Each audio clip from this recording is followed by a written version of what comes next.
Everybody, and welcome to this special meeting of the Strong Communities Select Committee.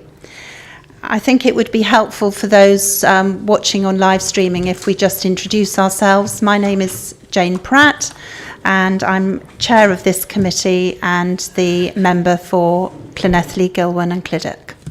Hazel Eilert, Scrutiny. Paula Harris, Democracy.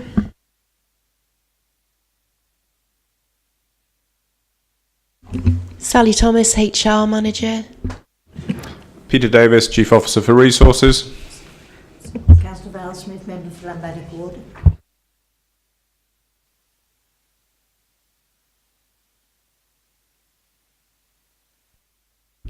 Good morning, Richard Roden, Member for Dixton with Osbaston and member of this committee. Morning, Roger Harris, Crescendon Ward, Abergavenny and a member of this committee. Good morning, Alan Davis, former member of this committee, but I was heavily involved in the original discussion that took place on this topic. So I'm making a guest appearance today. Alan, thank you. Thank you. And if I can just explain that we also have Mr. Sutherland, a member of the public, with us today. Whilst this was intended to be a special meeting, we appreciate that you've come along, Mr. Sutherland, so we are happy to take your questions, but we will need to get back to you with the responses if that's okay. So I think we'll take that item first, but first of all, do we have any apologies? No apologies for absence. So, are there any declarations of interest? So, Mr. Sutherland, if you'd like to address the committee with your questions. Thank you. Thank you, Chair. I appreciate very much you allowing me to speak to the committee at a special meeting. I shall keep it brief. Overhanging verges and trees in the area between Llanbadach Church and Morris's Garden Centre. The footpath there is almost impassable.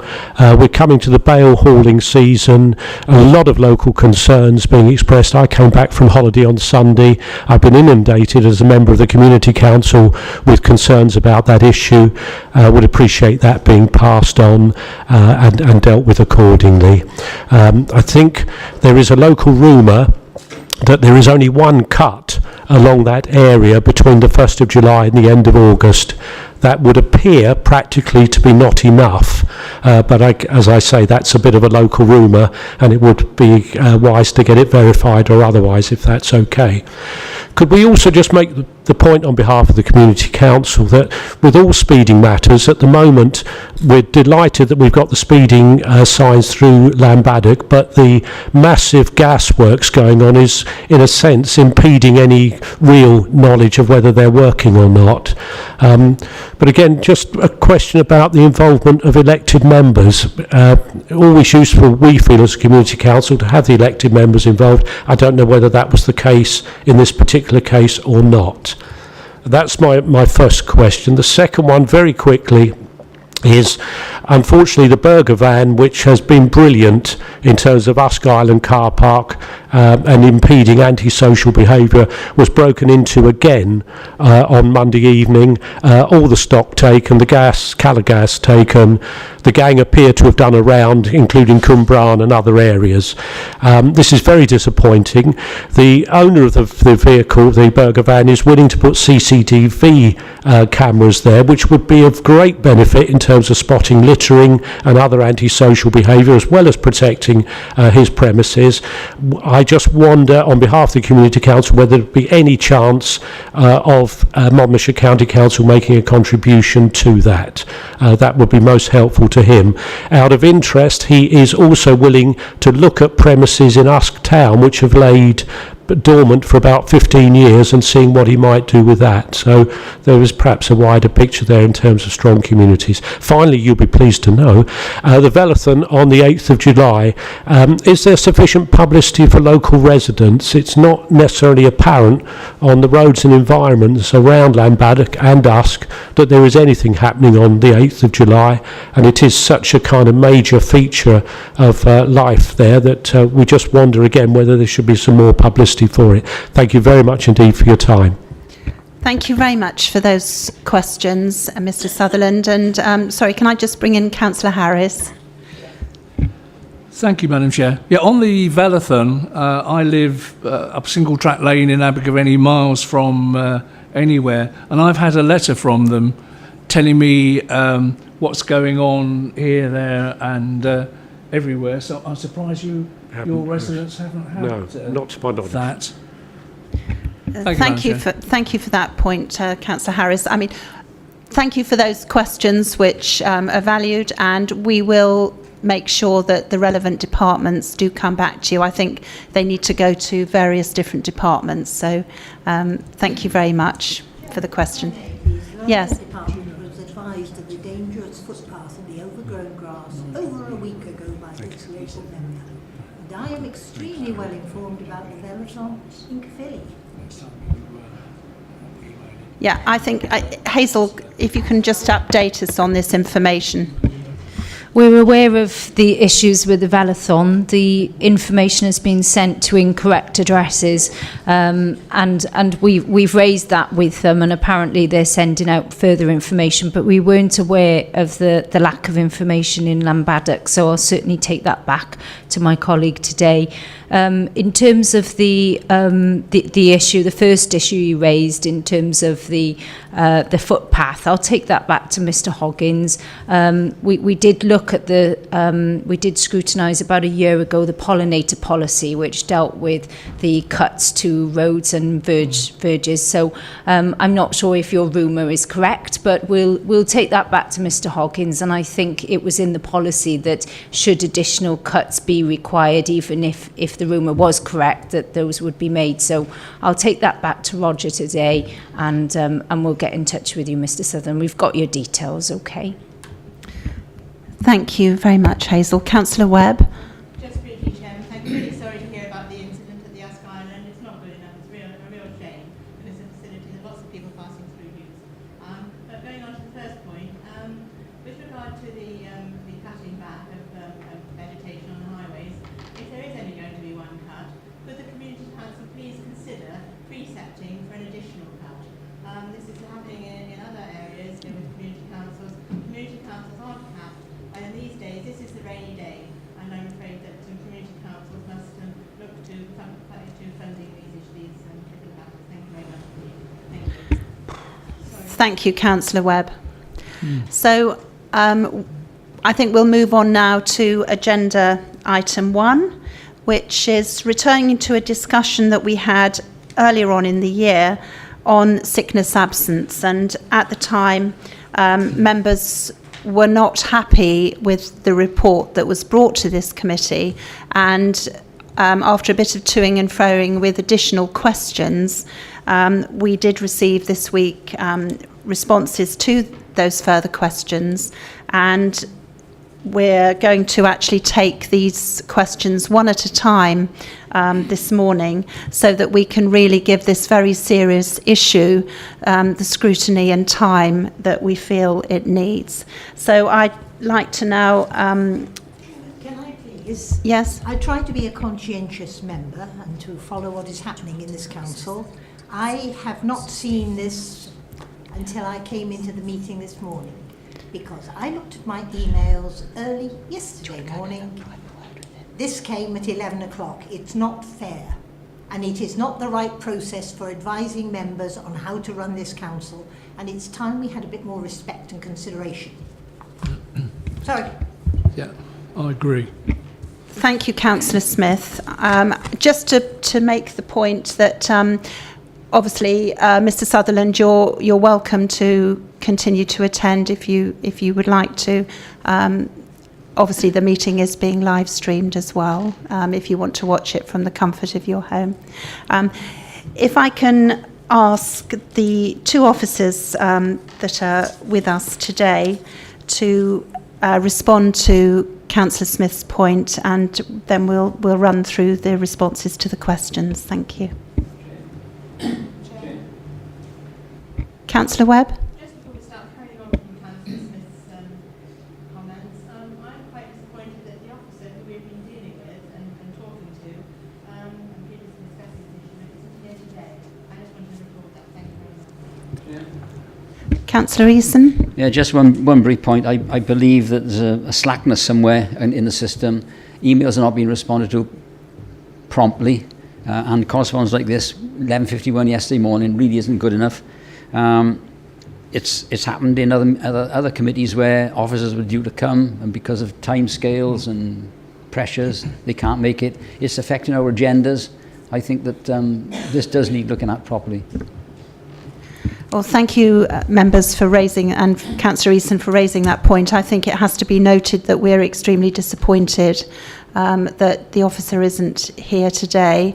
And whilst it was going to be a verbal report, and we did actually receive this email yesterday, I think it would have been much better if we'd received the answers, which the questions were put a couple of months ago, with a little bit more notice, so that we could digest the answers, so that we can then come along to the meeting well prepared, so that we have as successful a meeting as we can.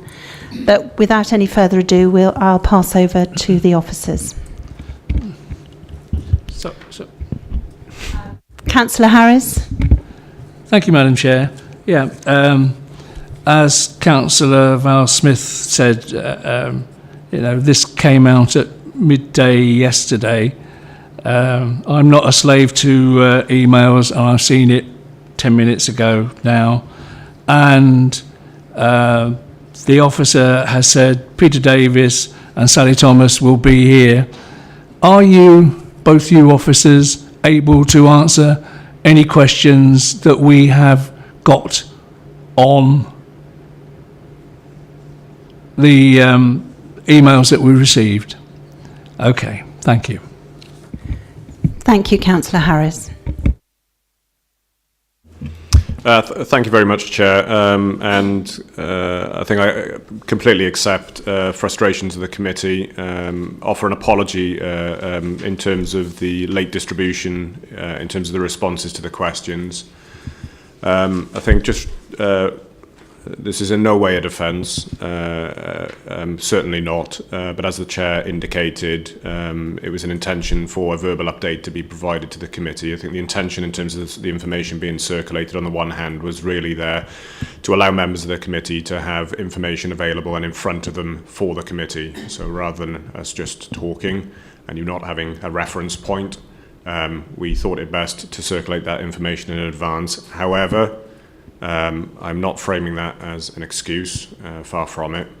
I know that it was brought to my attention a couple of weeks ago by the scrutiny coordinator, Hazel, that there had been these frustrations aired at the committee. And in fact, I believe that these discussions and these questions that were raised actually took place, going back to Councillor Davis's point, quite some time ago. So it came as a little bit of a surprise to me. I only apologise at a bit of maybe a breakdown in communication in terms of things flowing through, and not necessarily from Hazel to me, but actually from my own departments and up and into me. So I'd obviously got on top of that in the last couple of weeks to ensure that all that information was being compiled and gathered. In terms of Tracy, she was originally intending to take annual leave this week, and it was known that she wouldn't be available to make the committee. Her plans have changed, and whilst she is in work this week, she actually, and unfortunately, has a funeral to attend to today. But going back to Councillor Harris's point, both myself and Sally, as HR manager, are fully equipped to respond to all of the questions. And I've sat down with Tracy in advance in any event, just so that I've got a proper and full understanding. Chair, you wish to take them one by one? Yes, I think because of the seriousness of this, I think we need to take them and give them the attention that it is rightly they deserve. So I think we'll take them. First question, number one, which I don't think there's any value in me reading it. Everybody's got the question in front of them. So, the public might find it interesting. yes. So, okay, fine. Okay, just to I guess provide some brief context, I guess, and I think both myself and Sally are in complete agreement, and if Tracy was here, she'd be the same in accepting and understanding that sickness absence is a fundamentally important it's a fundamental concern for us as an authority, as is the well-being of all our colleagues. And as you will see from the draft people strategy that the committee is looking to scrutinise subsequent to me going through these questions, that focus on sickness absence and employee well-being is still a very important and fundamental pillar of our strategy going forward. I think in the round, and I think reflecting back on the people strategy that remains in place up until the point at which Council approves the new strategy now in July, sickness absence equally was core focus there as well. And we have reacted and responding. That'll be brought out, I think, in terms of some of the responses to the question, and hopefully you'll get a feel for a lot of the activity and action that we've taken and continue to take, working with managers and making sure that we're providing the right level of support into employees such that they return to work, or in fact being proactive to ensure that they don't go off sick. So if I move forward just in terms of the questions, I think the first question, which refers to a point that there was, I think, a general consensus of the committee that the report, and when I say the report, and for, I guess, members of the public who are on the live stream, the report here is the People Services Annual Report. I think it was brought in front of the committee last year, and comments that report was poor, lacked detail, and it was unclear who in fact the report was aimed at. In terms of, I guess, responding to that question, and as members having the benefit, I guess, of the written responses that have been provided, the report was produced for the People Board, and that has been the case for the last two reports that have been produced. And it was really to monitor action and progress against the people strategy that was in place at that point. Clearly, you're going to be looking at the new draft strategy later on in the agenda, and that looks to continue to address some of the issues that I guess the authority is grappling with, whilst again identifying those key themes, and I will clearly talk about those in more detail later on in the agenda when I present the draft strategy. In terms of, I guess, the range of evidence that we draw on, and I guess that fed into the report that you previously saw, there's a whole array of insight, evidence and data that we draw on. It's all listed there, but happy to, and again, Chair, I don't know whether you're happy to, I guess, take questions off the back of each question. Yes, I think we'll, thank you. We'll take questions from members now on point number 1, if I can start with Councillor Roden. Thank you, Chair. You are including quite a long statement in your response in question 1 to the staff survey, but I note that the level of responses to the survey seems to be quite low. What are you going to do to raise that? And have you got any alternative types of approaches that you could take to gather an understanding of how the staff feel about various aspects of their work? Thank you. I think, as you'll see from, I'll come back to the staff survey, because, and the reason for that is, I think, just to highlight, I think, where we capture some of our further insight and evidence from. So clearly that's brought through various channels, touched on in the response, really, with regards to some of the training events that we run, and in terms of the feedback that we capture through that, equally through management and leadership lines as well. There are staff groups that are held, as well as with Sally and her team, HR business partner meetings. There's a lot of insight that is captured through those channels. In terms of the staff engagement piece and the staff survey, yes, the response rates have been low, and I think very much the case in certainly in my time in the authority that's been broadly the case, where we've been bumping in and around the sort of 10% mark in terms of response rate.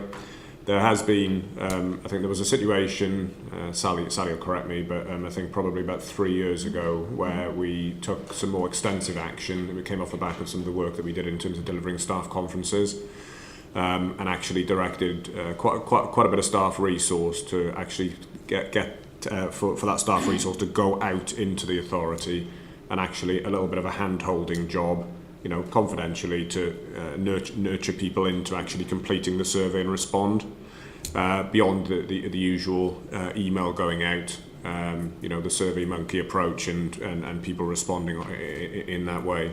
So difficult access, it's been our experience has been that it's been quite difficult to get significant numbers of our colleagues engaged and to respond on the survey. But the staff conferences that we've run previously, we have again used those opportunities, and they've had very good turnouts. But we've used those opportunities for staff to be able to, I guess, have questions asked of them, and they have breakout sessions. They have post-it notes, and they're able to, quite anonymously put those comments up. We're able to gather those and actually look at some of the lines of correlation, some of the issues that are coming through that. And all of those things then come back in and they feed into the approach that we take and where the focus is in our strategy. Councillor Roden, would you like to come back following that response? Thank you, Chair. In terms of the surveys, are they generally anonymous? Okay, so that helps a lot. And secondly, are there any alternative methods that you can think of gathering data other than those that you've mentioned? The reason I've asked this, I was in an airport recently and they had a very simple 5-button system to press. It's so easy. I don't know if it's relevant to the authority, but it is a simple, quick feedback on how people are feeling about things. Thank you. I like that too, and I think we see that. I don't know if anybody's gone to IKEA, but they do that as you come out with your purchases. It's a smiley face, a nondescript face, and then an unhappy face.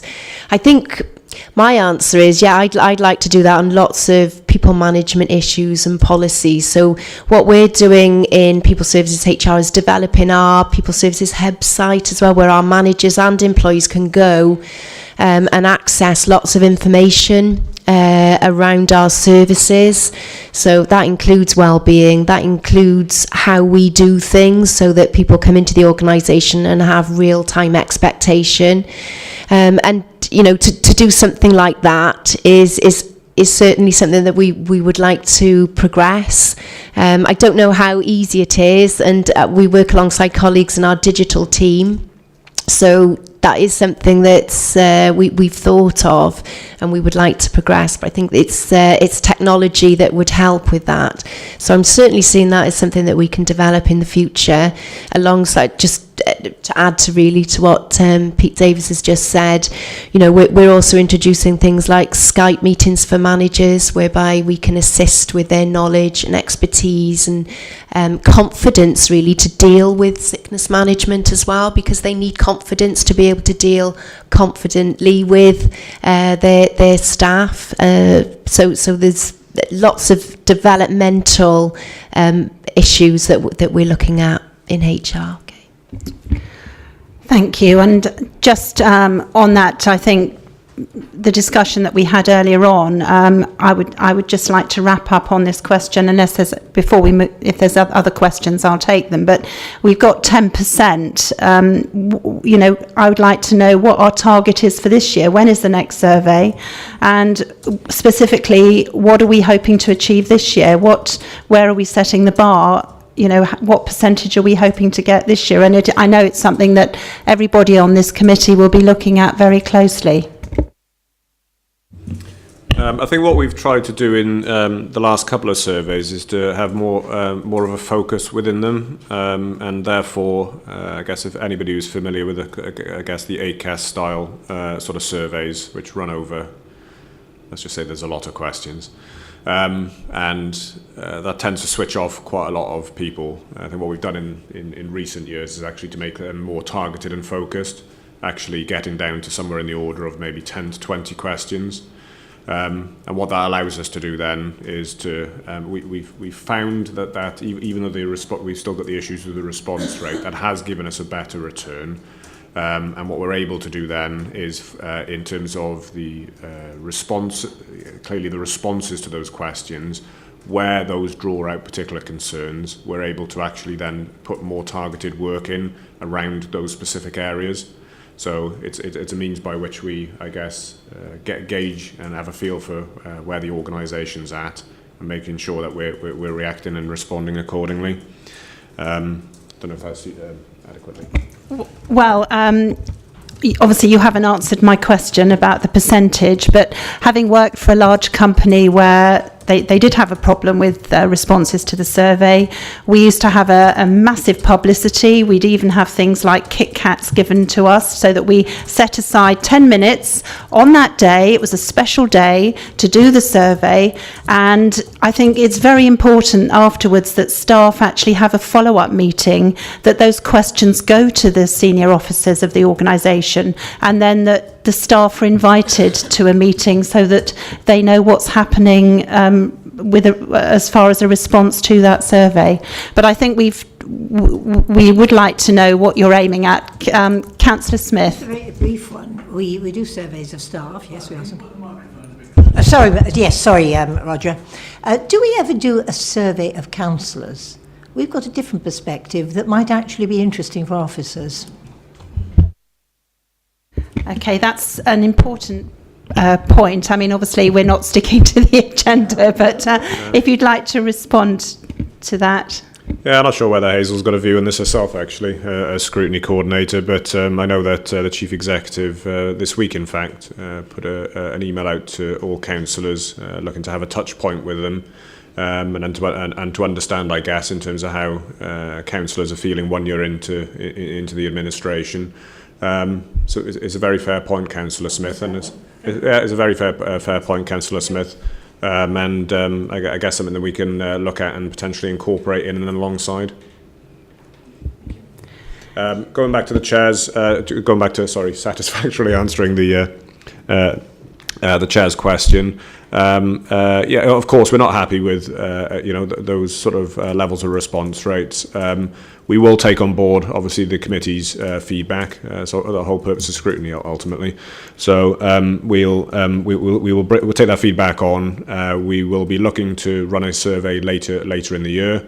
And I think the point that Councillor Roden and, in fact, Sally mentions in terms of use of technology, we will look at ways that we can incorporate that better, but equally the points that the Chair has made in terms of greater publicity. So I will pick that conversation up with our communications department and see as to whether we can enhance, I guess, the communications around the survey. Thank you. Are there any other questions, members? Councillor Davis. Thank you, Madam Chair. I mean, I'd like to come back to your question about what is the target for absence. In my experience, that if we are confident we have the right procedures in place, and we have some new initiatives which we are putting forward, then we should have, fairly confident that that's going to have some effect on the issue that we are addressing. So I think people shouldn't be afraid of saying, well, even if it's a minor improvement, because there's no point in having targets that are not achievable. We all know that. It's not about beating people about the head. But if we are confident that we have the right things in place, and we are confident that the staff are on board and they know everything that they should know, then really we should be fairly confident that what we are putting in place could have an effect on the end result. I'll respond initially, and then maybe Sally wants to provide an input. I guess probably more so a reflection. Target setting is difficult in this area with sickness absence, and let's just understand the backdrop, I guess, and in terms of where local government is, and actually I'll pick Monmouthshire out specifically within that. So clearly, and as a small authority, and based on, I don't want to sound like a broken record, just in terms of the worst funded authority within Wales, but that is a fact. We continue to punch above our weight. And we have huge amounts of goodwill within our workforce. However, that comes with an however. in the sense that, you know, we've had to really streamline and strip back services without, I guess, impacting on the front line. And that puts increasing strain on the workforce. And it's evident, I guess, in terms of some of the sickness absence data that we've got now. I think it's 26% of our sickness at the moment is linked to psychological stress-related illness.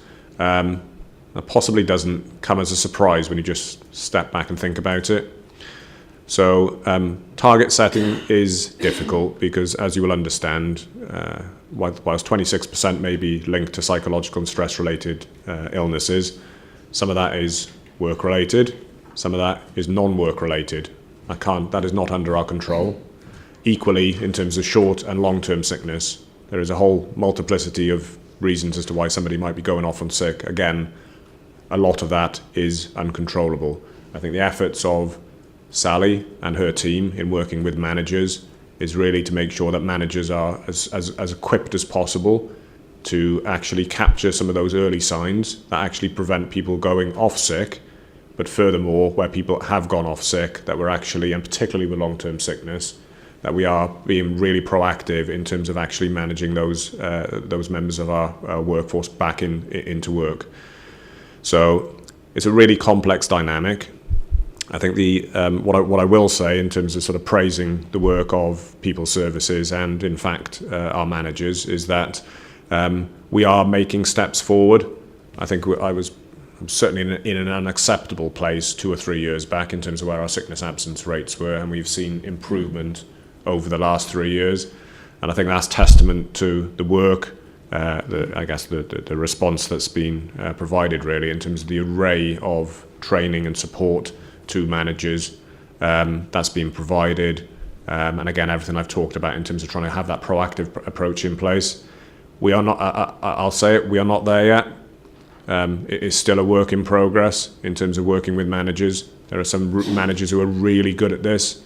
I'm not saying that there are managers that are bad at this, but look, we're delivering about 600-700 services as an organisation, mix of white and blue collar, very varied, different workforces within our entire workforce.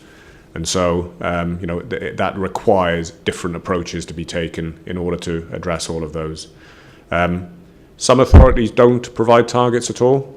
We've recently seen through our HR Directors Network a question go out actually on this. A number of authorities don't have targets, and for actually the reasons that I described. Some authorities just have a whole authority target, which is where we're at. Some authorities choose to actually take that down into, I guess, more of a service level and actually have specific targets. Because the likes of social services, and I guess some of the pressures that are faced in that area, we are seeing higher, and this is the case with our operations and our blue-collar workers, we are seeing higher incidence of sickness there than we are maybe in our office-based environment. So again, it's maybe something that, I guess, Sally, we give thought to going forward in terms of whether we refine our target setting. Are you happy with that response, Councillor Davis? I don't think happy would be the word I'd use, but I understand the response. Councillor Harris. Thank you, Madam Chair. Whilst we're on targets, etc., looking at the report we received on page 23, performance indicators, is totally blank. We've now had a sheet today on performance indicators, and the third column is target, specify, time. We were talking about targets. There's nothing down there for our target on average days lost to sickness that's already been mentioned, etc. In fact, there's no targets in the top half whatsoever. And absolutely relevant, I would have thought, to the situation we're in is there are costs of agency staff, whole authority in thousands, totally blank. For 2016 and 17, cost of agency staff as percentage of the total pay bill, totally blank. That must be relevant to the state of sickness absence, and I do not understand if it's down on this bit of paper, why isn't there a figure there? Thank you, Councillor Harris, for that point. And if you'd like to respond. Yes, I think I accept on face value the concern. I think the situation where we're in at the minute is the strategy, and as has been put in front of the Select Committee, is in draft. We're due to take the strategy into Council towards the end of July. We've only recently had the actual outturn figures compiled for our sickness absence, so the 10.9 that you see on the sheet. What we're currently doing at the moment is actually working that through. So going back to my previous response to Councillor Davis, understanding all the makeup of all of that and understanding where we want to look to pitch our target. We have in the past set our target probably too aggressively and slightly on an ill-informed basis. So I could easily just say, right, well, we're just going to stick it in at 10, you know, and we'll just go at that. I think that's probably a slightly ill-informed way to do it. So what's happening in the background at the moment is we're just analysing the data and drawing some conclusion in terms of what we feel we should be able to satisfactorily target the sickness down to. And going back to Councillor Davis's point, satisfied or not, is to just say that clearly we are looking at a target setting approach going forward, which is continual improvement, and therefore to continue to reduce our sickness. That is the aim and the ambition. But again, we are fighting, I guess, against all those things I described. Thank you, Madam Chair. But the most important thing there was agency staff. No figures. You must have them for 16-17. You may not have them for 17-18. But if there was a significant difference there, it might help us in knowing other factors. Without it, there's no point in putting it down there if we're not going to have the figures. Sorry, I was going to carry on, but in terms of agency staffing, I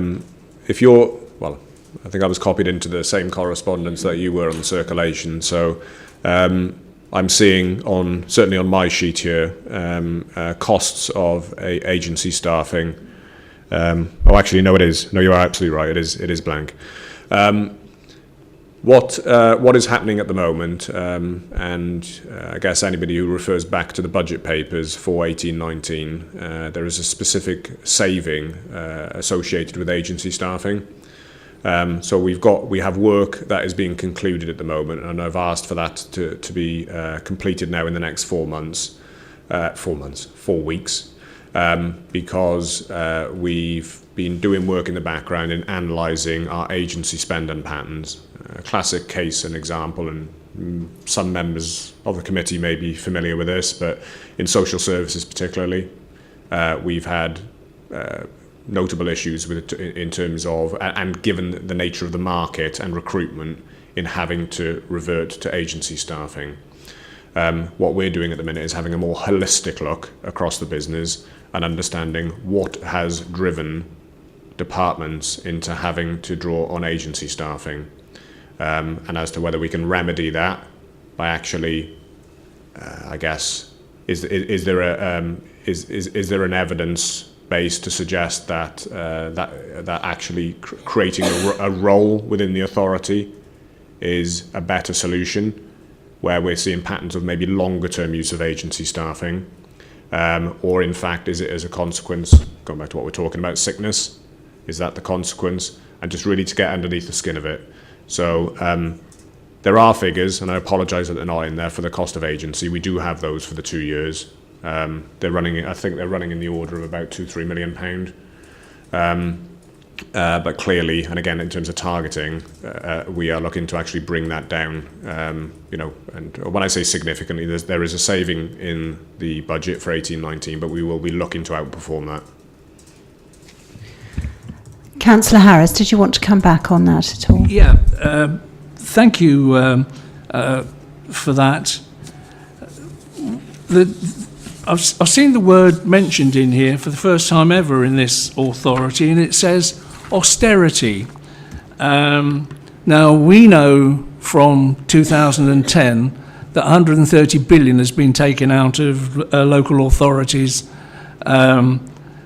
spending power over that from 2010 to now, and it's going to continue, coupled with the fact that we've had to shed, and I'm not quite sure what the percentage staff is that we've shed since 2010, but and you've probably got those figures somewhere. So it's important that we recognise that you really are up against it. There's absolutely no doubt about that. And I'm just concerned that the word never appears in this authority. We're frightened of mentioning it. Obviously, austerity measures have had a major effect on this authority, like any other, and it should be in the forefront, I think, of mentioning why, if things are falling behind and not going so well, that should be honestly stated. Thank you, Madam Chair. Thank you, Councillor Harris. Did you want to respond to that at all?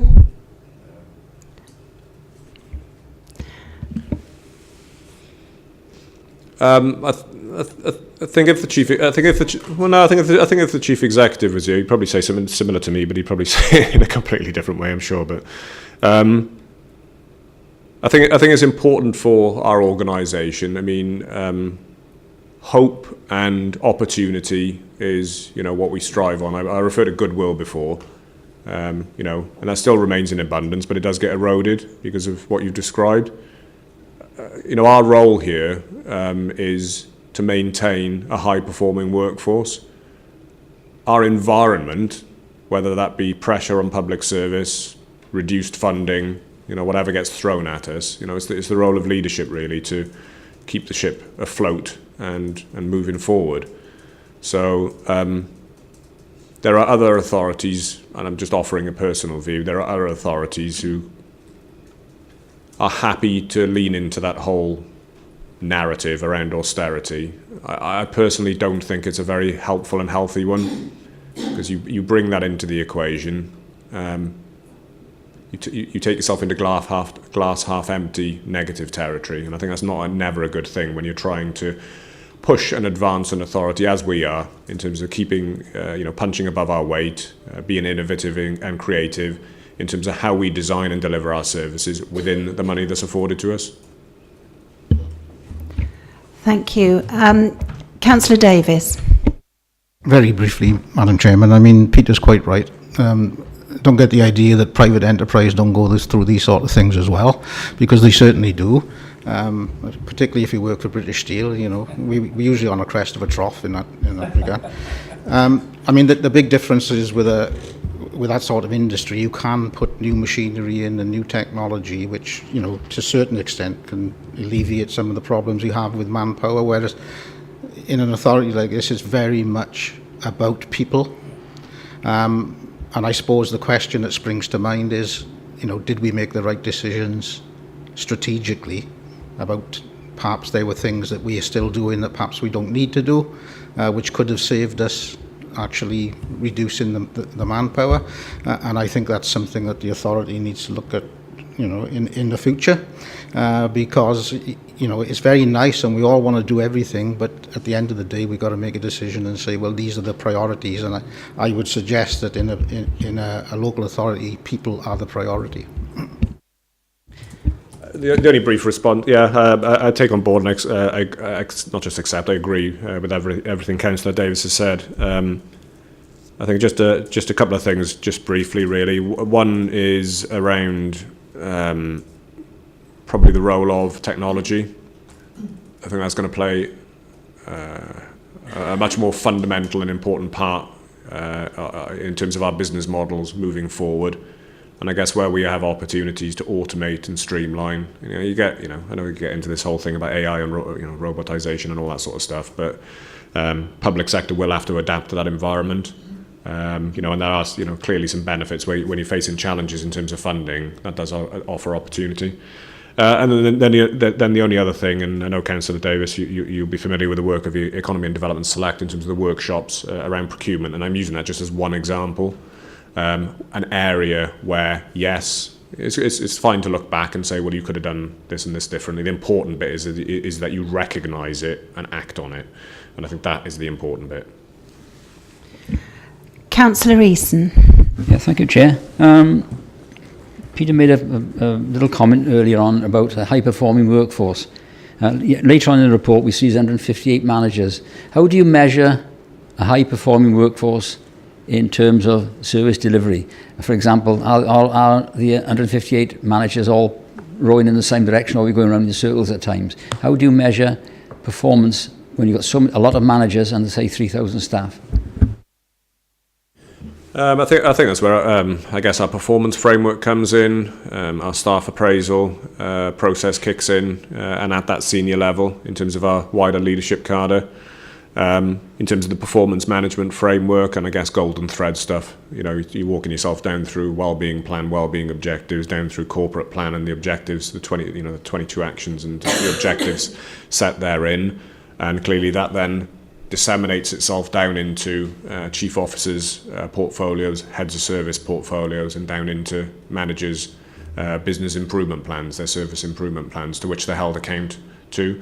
So, in terms of delivery, we have mechanisms in place to hold that to account, and clearly the performance standards are reported back into select committees. They come through Cabinet and Council, and clearly, combined with things like the strategic risk register, etc. I guess that's where select committees and the administration hold us to account, and equally where I guess myself, other chief officers and the chief executive hold our wider leadership cadre and our management layers to account.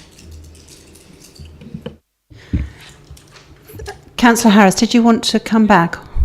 Just while we're on question 2, We haven't actually gone on to question 2 yet, Oh, so have we? we'll just wrap up question 1. right. Sorry, I'll shut up. I would just like to say that obviously what the committee are very concerned about the response to the staff survey, and that is something that we will be looking at very closely.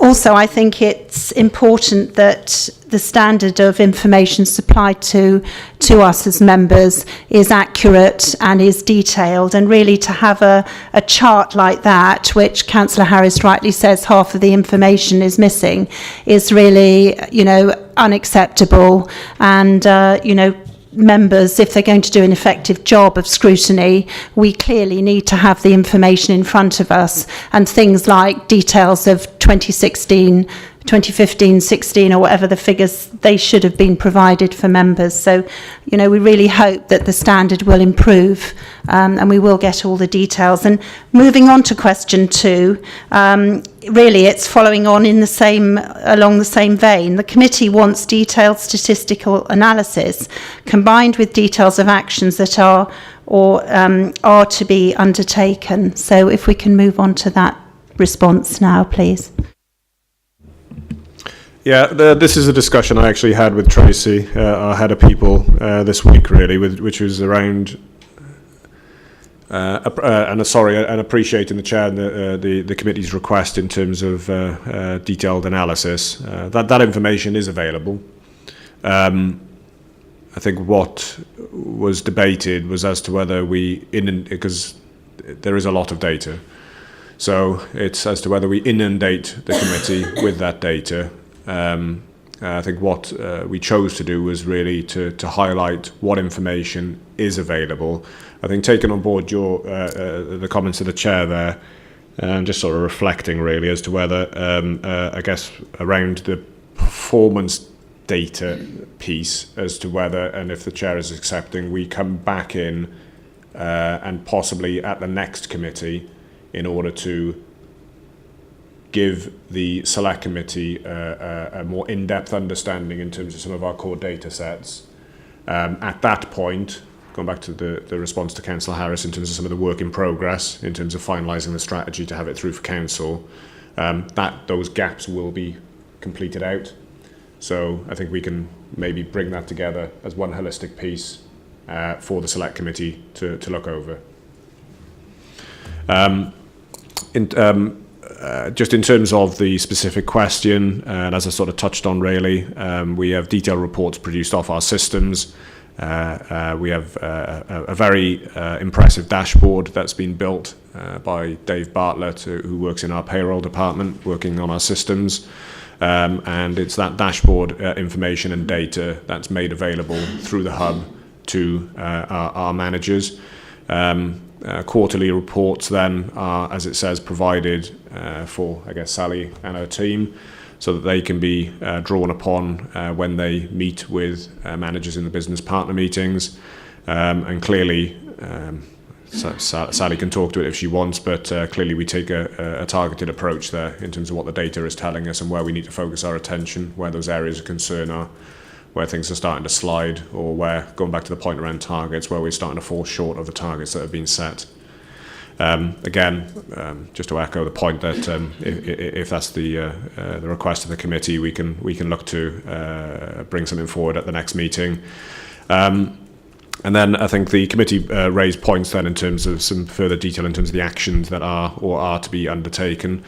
So just mindful of time, I think what I'll do, I'll just obviously highlight what's listed there in terms of what we've undertaken, as in looking back, and in assisting us in delivering the current people strategy.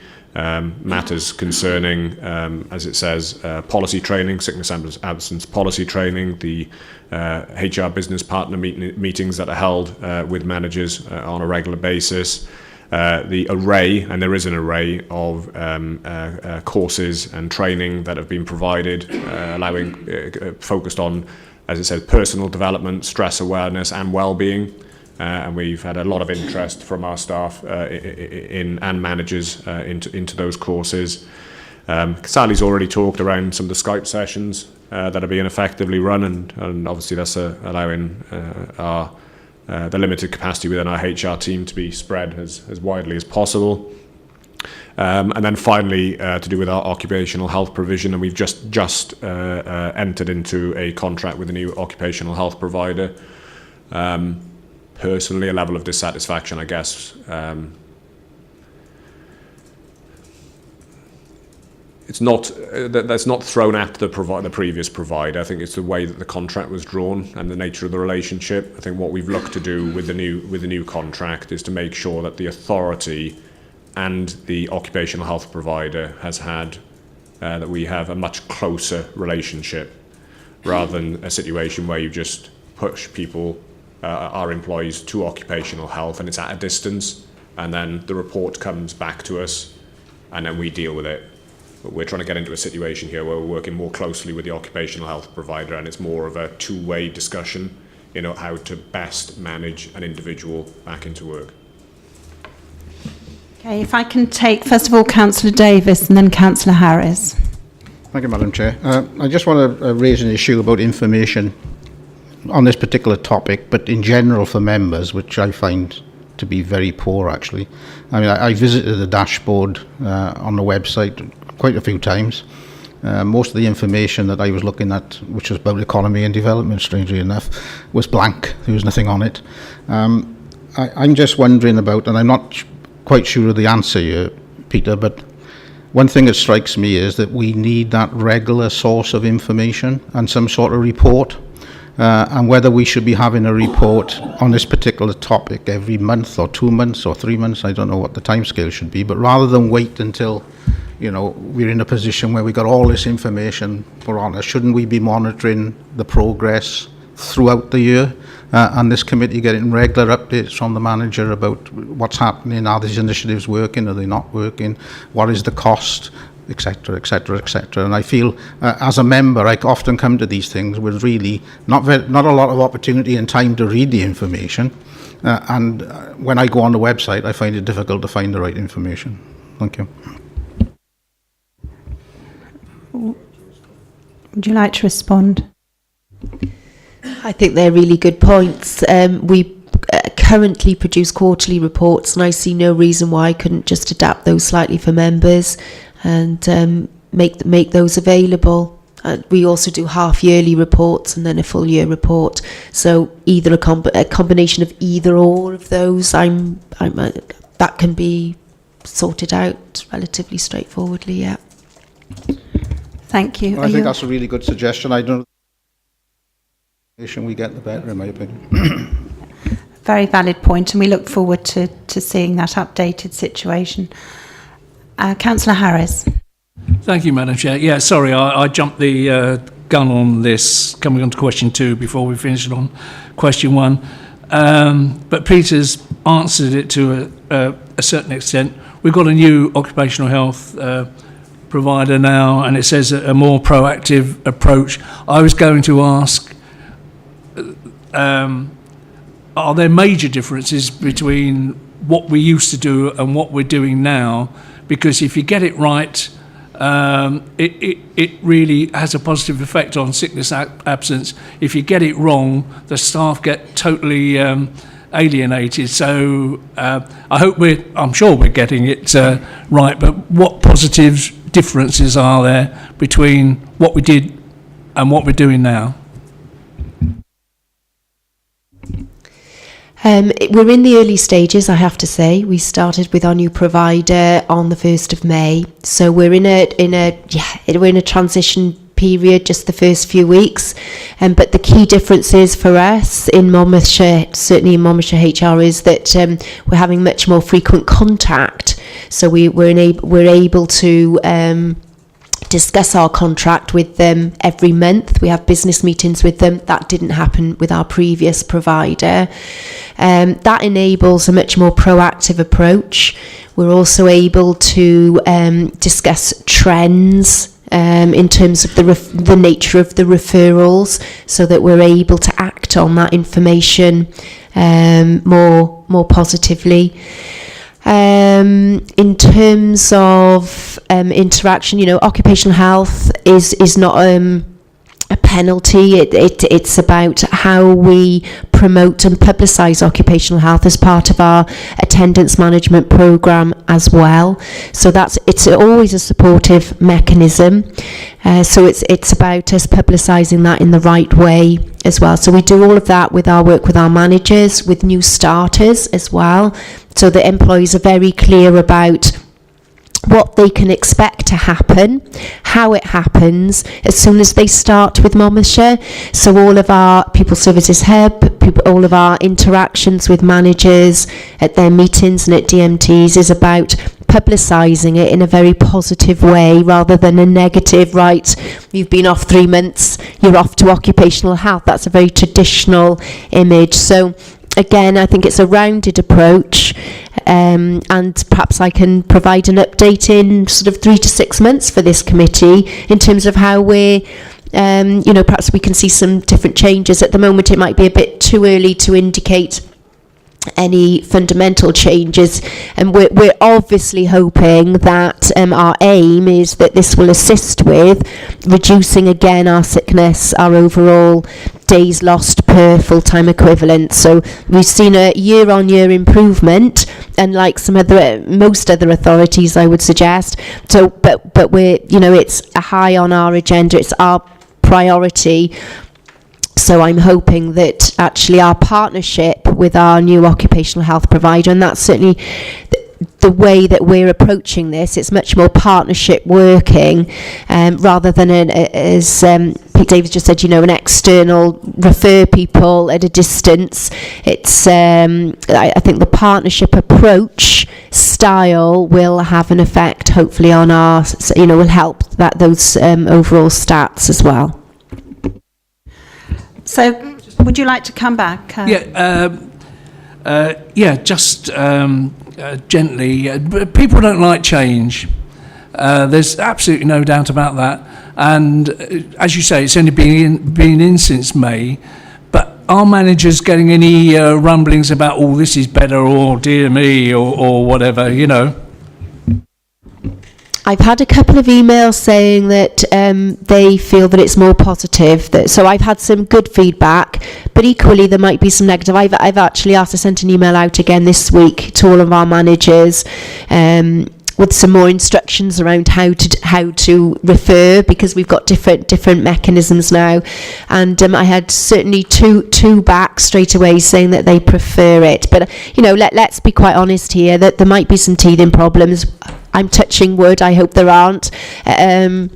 but we hope to iron out anything much more quickly because we're meeting with them on a much more frequent basis as well on the contract that we've entered into with them. So I'm hopeful.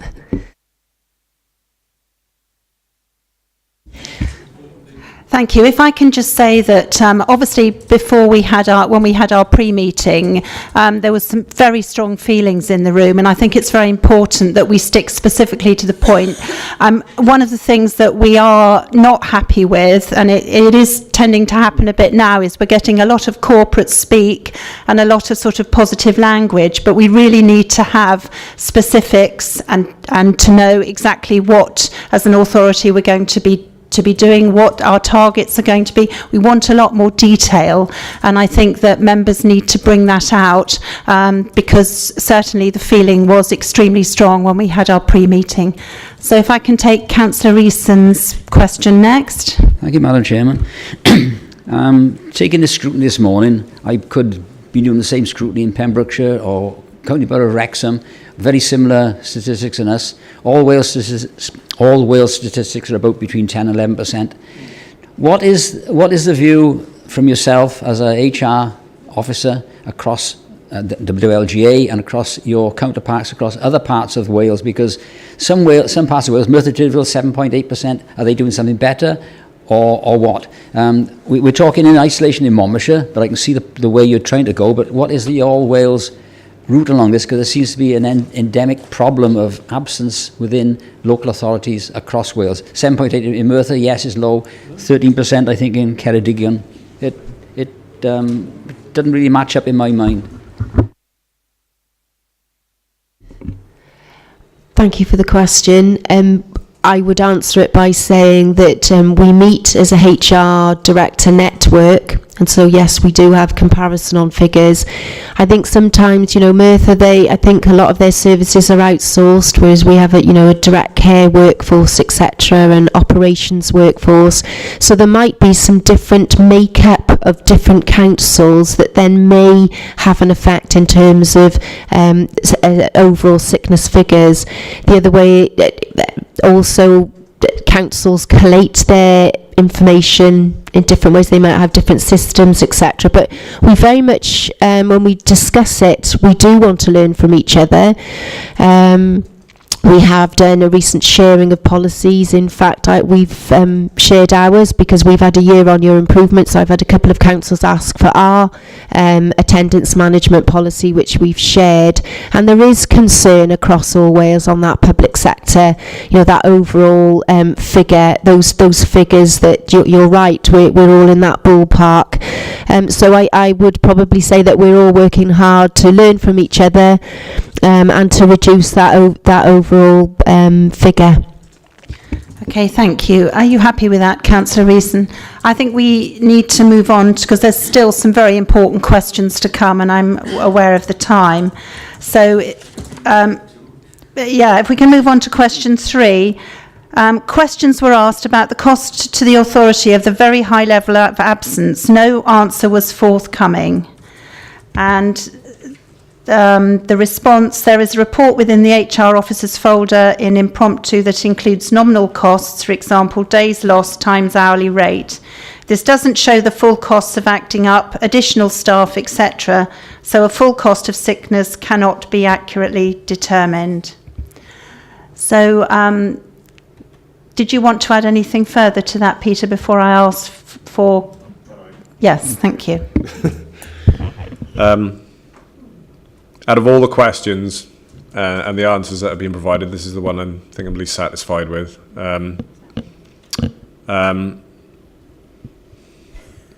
Not want to walk myself into, obviously, and rightly, some of the critique that the committee has offered already, because I think we may get some consistency in terms of the points being made in a minute. But I know, without being specific, because I don't have that figure to readily provide, I have asked for it, and unfortunately the officer this week who holds on to that information is on leave. We looked at this previously in terms of how we could reduce cost of sickness absence, and this is probably about a couple of years ago now. and the cost of sickness absence was running globally at about £3 million. And again, that would have been the nominal cost. I can only apologise that the figure hasn't been provided. It will be provided, and certainly if, again, the Select Committee is wanting that more informed and detailed discussion around the data at its subsequent meeting, then we will look to bring that in. The only other further point to make, really, and again around cost of sickness absence, is that allied to the work around the budget, which is looking at overtime, agency and sickness, one aspect of that is around the cost of sickness itself. So I will look to, when I come back into the committee, I will look to bring a fuller update on that together with the costs. Okay, members, would you like, Councillor Davis? Yes, thank you, Madam Chairman. I mean, we'd all welcome that information. I think we thought it was sadly lacking in the report. I'm very surprised that any body doesn't know the actual cost of these things, but there we are.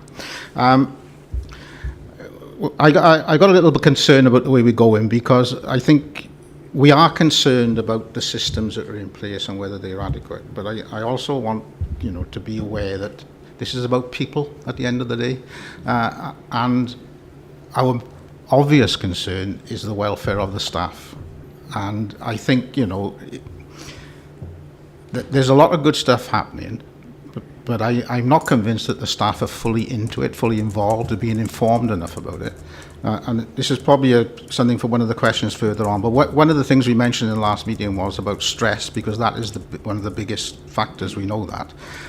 And therefore, I think we come back to, in future, we need to make the right decisions in terms of maintaining our staff levels and looking at other things, perhaps. But we asked a question about how many people were aware about this advisory service that we have that was available for people, and whether they had to go through their line manager or not.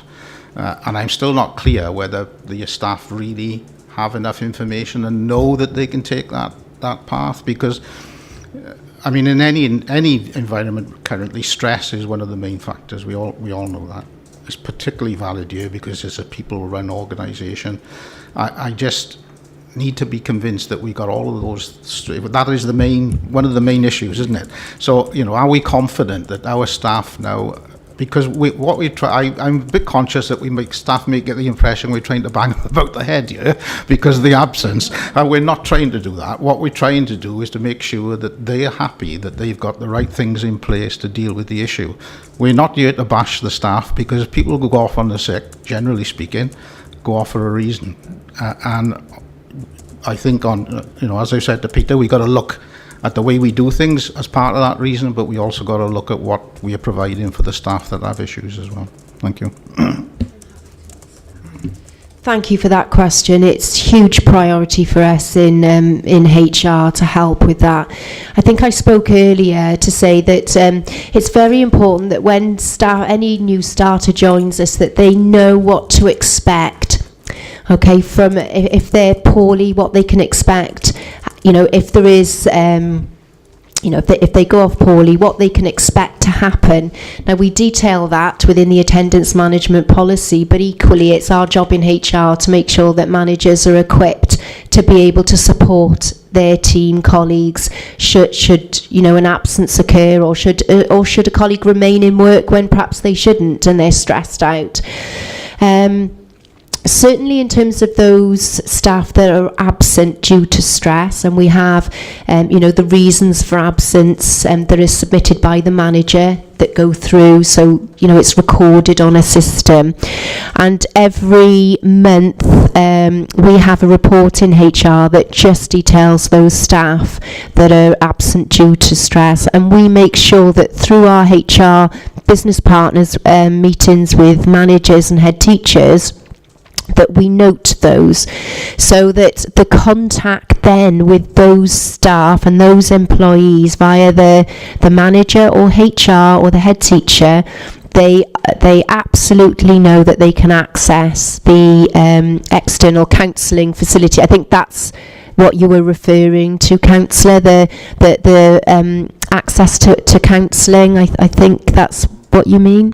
I think the issue that we mentioned last time was that there was a tendency to have to do it through the manager, and what we wondered was whether that alternative route, which is to, I don't want to talk to my manager, I don't want to talk about my issues with the manager, I want to talk to somebody else. That's what we were concerned about. I can answer that one, and that does happen. It does happen. What I would say is that Monmouthshire have to meet the cost of this, so we have to make sure that, just like anything, there is a system attached to this, and I can provide this committee with assurance that it works well, the system that we have at the moment, and I can detail that, so it's totally confidential. The manager does authorise the expenditure, and it's very confidential from then on. We also get excellent feedback from this service from our employees, so it works very well. We don't have any complaints from our staff that say, actually, it didn't work well for me in terms of how I was referred, not just that they also feel that it's very beneficial for them. We get really good feedback on both those counts, the process and actually their experience. What actually happens if an employee says, I'm not comfortable with my line manager knowing, is that HR can do that referral should that be required, and we can see a more senior manager on that employee's behalf.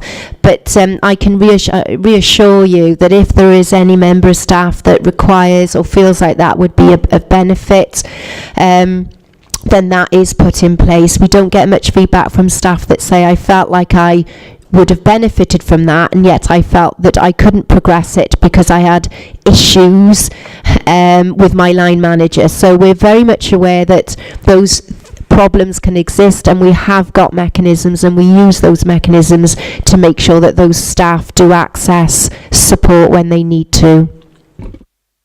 And every member of staff is aware of that? Yes. Yeah, it's publicised on our hub. We talk about it at meetings, at staff meetings, etc. So DMT meetings.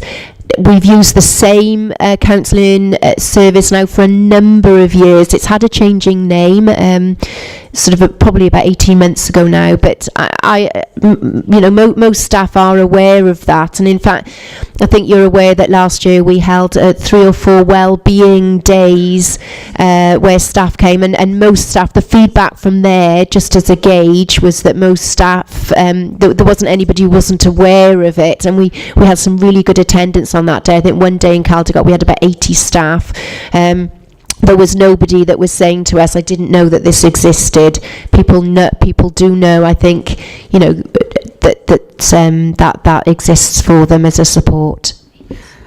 Thank you, Councillor Davis. Are you happy with that response? I think maybe this is something that should be on the survey that we hold, because I think, remembering back at the time, we were discussing, when we had this discussion, the fact that some other authorities like Caerphilly pay a much more independent organisation, and I think once we've got the figures for how much the cost of this high level of absence is to us, if we can get a better system in place, is £6 per member of staff a year, in the scheme of things, if it's going to offer them a better service, it may be something that we should look at. But if I can take questions now from Councillor Roden and then Councillor Harris. Thank you, Madam Chair. What actually happens if a manager is concerned about the mental well-being of a member of his staff or her staff? And is there any figures for what they do available? Thank you.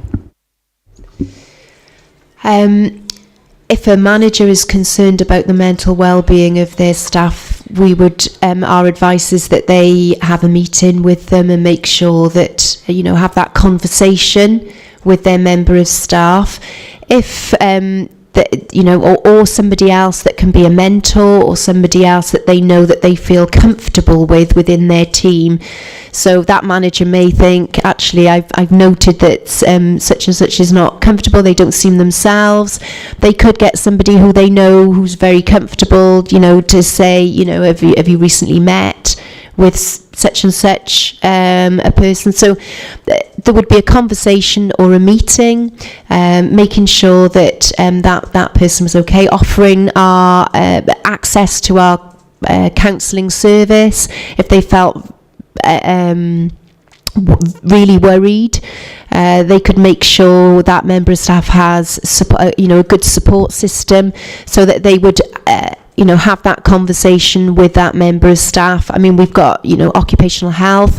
They could suggest to that member of staff that they see our occupational health advisor, who comes into one of our MCC buildings on a very regular basis. That's probably it. Were you thinking of anything other than that?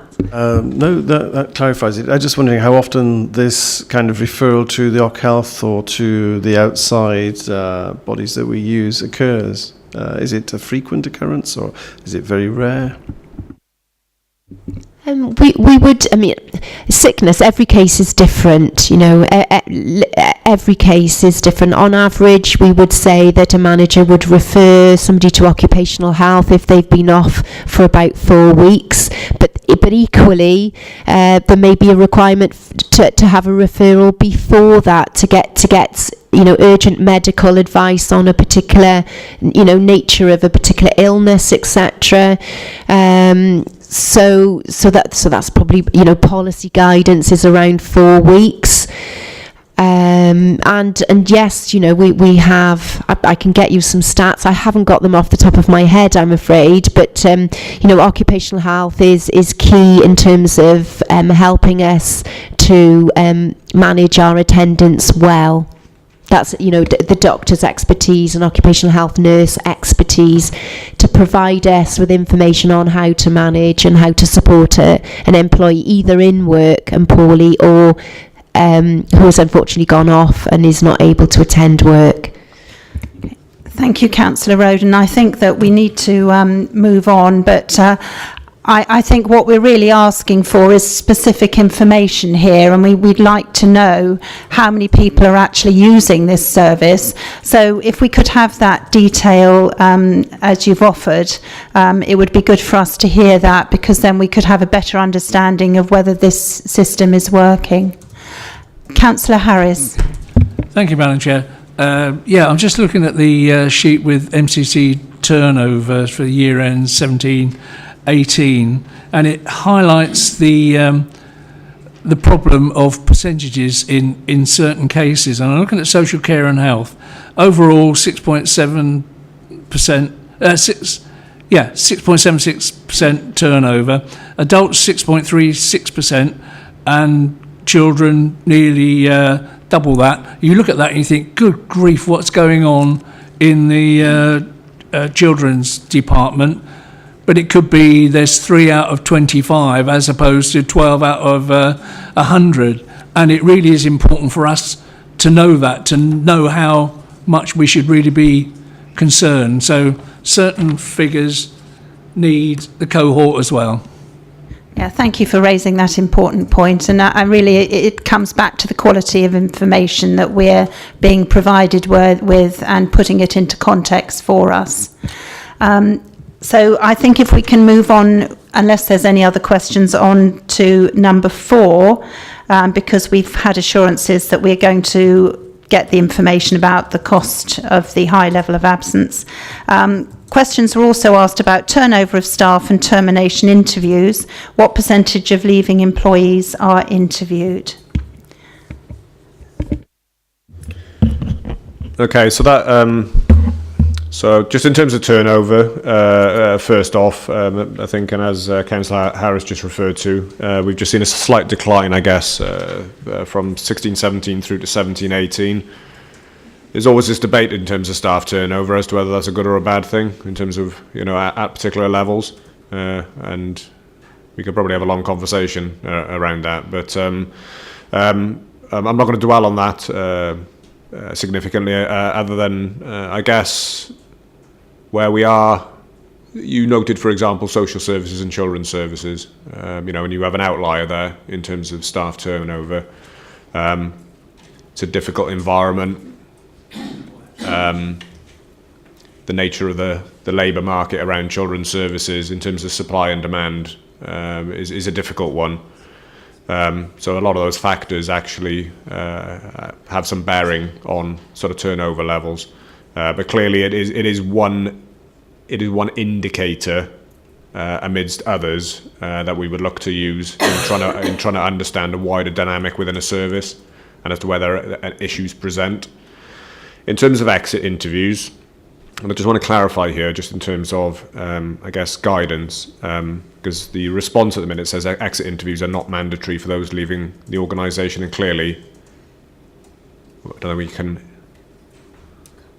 don't think it would be, it wouldn't be healthy to force upon employees a completion of an exit interview.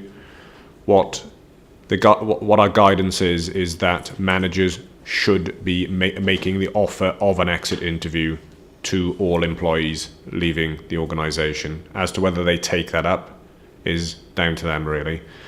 We don't have a system, unless Sal correct me if I'm wrong, we don't have a system for I guess, capturing the percentage of exit interviews that are completely undertaken. However, in terms of business partnering meetings, I guess, that HR are involved with managers, that is one, again, coming back to my point of a minute ago, that is one aspect of some of the feedback that's captured and that's taken on board in moving a service forward. I have asked, as of yesterday, and just in terms of some of the automation I referred to earlier, I have asked to see as to whether it is in fact possible to actually get some better system in place, both in terms of exit interviews and in terms of return to work interviews for staff returning from sickness absence periods. Because if I would just walk you through our sickness absence form, you obviously complete it, you put the dates in terms of when staff have been off sick, when they return from sick, the nature of the sickness, etc., etc.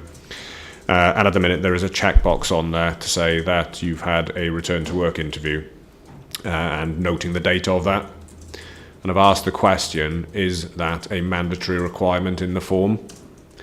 Because it really should be, because that is what our policy suggests, that there should in all instances be a return to work. I need to make sure, going back to Sal's point in terms of system previously, I've asked for some reassurance, I've asked as to whether our system can be amended such as to make sure that that is a mandatory requirement, a mandatory field requirement, so we are capturing in all instances the fact that a return to work interview has been completed and on what date. Don't know whether Sally wants to offer any further comment, but happy to receive questions. If I can, Sally, did you want to add anything into that before we take questions, or are you happy to take the questions? Councillor Webb and Councillor Smith, first of all.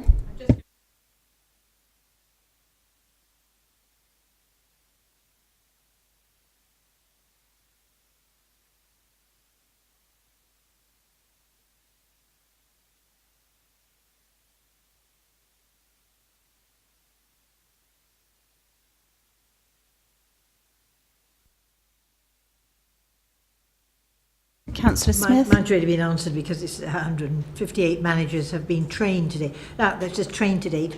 So it's the role of the manager to conduct those interviews on return to work. Yeah, they must be done. Yes, I think that I would agree with colleagues, and the one thing that would concern me is that if you've got a particular manager who is the problem and staff are leaving and he's choosing not to offer the interview because he's the cause of it, then it's a worry whether you're actually able to isolate those incidents and actually make sure that you're dealing with the problem. Did you want to respond to any of those points? Thank you, Chair. I would say in terms of, we are talking about return to work interviews now on sickness. The previous question was about exit interviews when somebody leaves the organisation. So on a return to work, I would say that the majority, HR are aware of who's returning in the main. Okay, now we're a small team, but we talk with managers on a frequent basis. They have business partners, HR business partners. So if we were having somebody coming back to work, we talk with the manager. We advise the manager on perhaps a phased return. And if a manager isn't confident, or we suspect, that perhaps there's personality issues, etc., the manager's the reason, then there are interventions. We can overcome those with HR. So sometimes HR may conduct a return to work interview, and then there's mediation. There's various levels of intervention that can assist an employee coming back to work, maybe working in a different area for a period of time, and then coming back into the workspace where they previously were working. So there's a whole raft of issues, but what I would say is that HR play a big part in return to work interviews for people who've been off, particularly long term, and particularly those who've been off due to reasons of stress. You're saying particularly those individuals who've been off for long term or something like that. This must apply to every individual, because it's interesting. I've been sitting here thinking, we set targets. We say we're going to achieve that. I don't think we should be setting targets. Something at the end of the meeting perhaps. We shouldn't set targets for sickness, because it almost implies, okay, our target this time is 5 days. That means that's fine. Within the system, I can have another 5 days off and nobody is going to question. Those return interviews have got to be done. And I personally now think, no target. Thank you. Sorry, Jim. Respond before we take Councillor Webb's question. Thank you. Yes, it's a valid point actually, and I think we touched on it earlier. Many councils are coming away from targets, and our answers, into WLGA have been, we want continued improvement, and I can give you that reassurance that, reducing the number of days absent per full-time equivalent employee is our absolute priority, to help managers to, we've looked at policy, we've looked at changing occupational health provisions. So yes, we are consistently working to reduce that figure. Councillor Webb?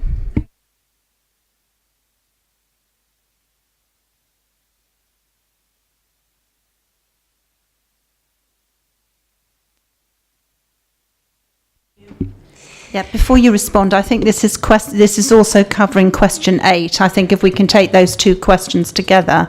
Thank you. Thank you for the question. As I mentioned earlier, every case is different, but the most important thing is for long-term sick is that we those who are off on long-term basis have regular contact with the employer. Okay, so that's either, that the manager, ideally the manager would phone and agree that contact when somebody goes off, that it's either every week and often it's every week at the same time, etc. The manager will diarise that and make sure that there's contact. Home visits, that's part and parcel of what we do, and that's part and parcel of the advice and guidance that we give to managers.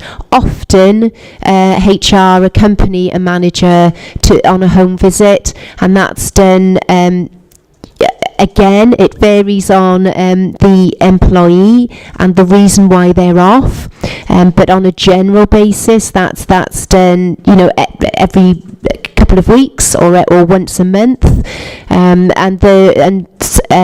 every that discussion is very focused on a return to work and what we can do to assist that individual returning to work, and what support and help can be provided, and again that's according to the nature of the illness. Okay.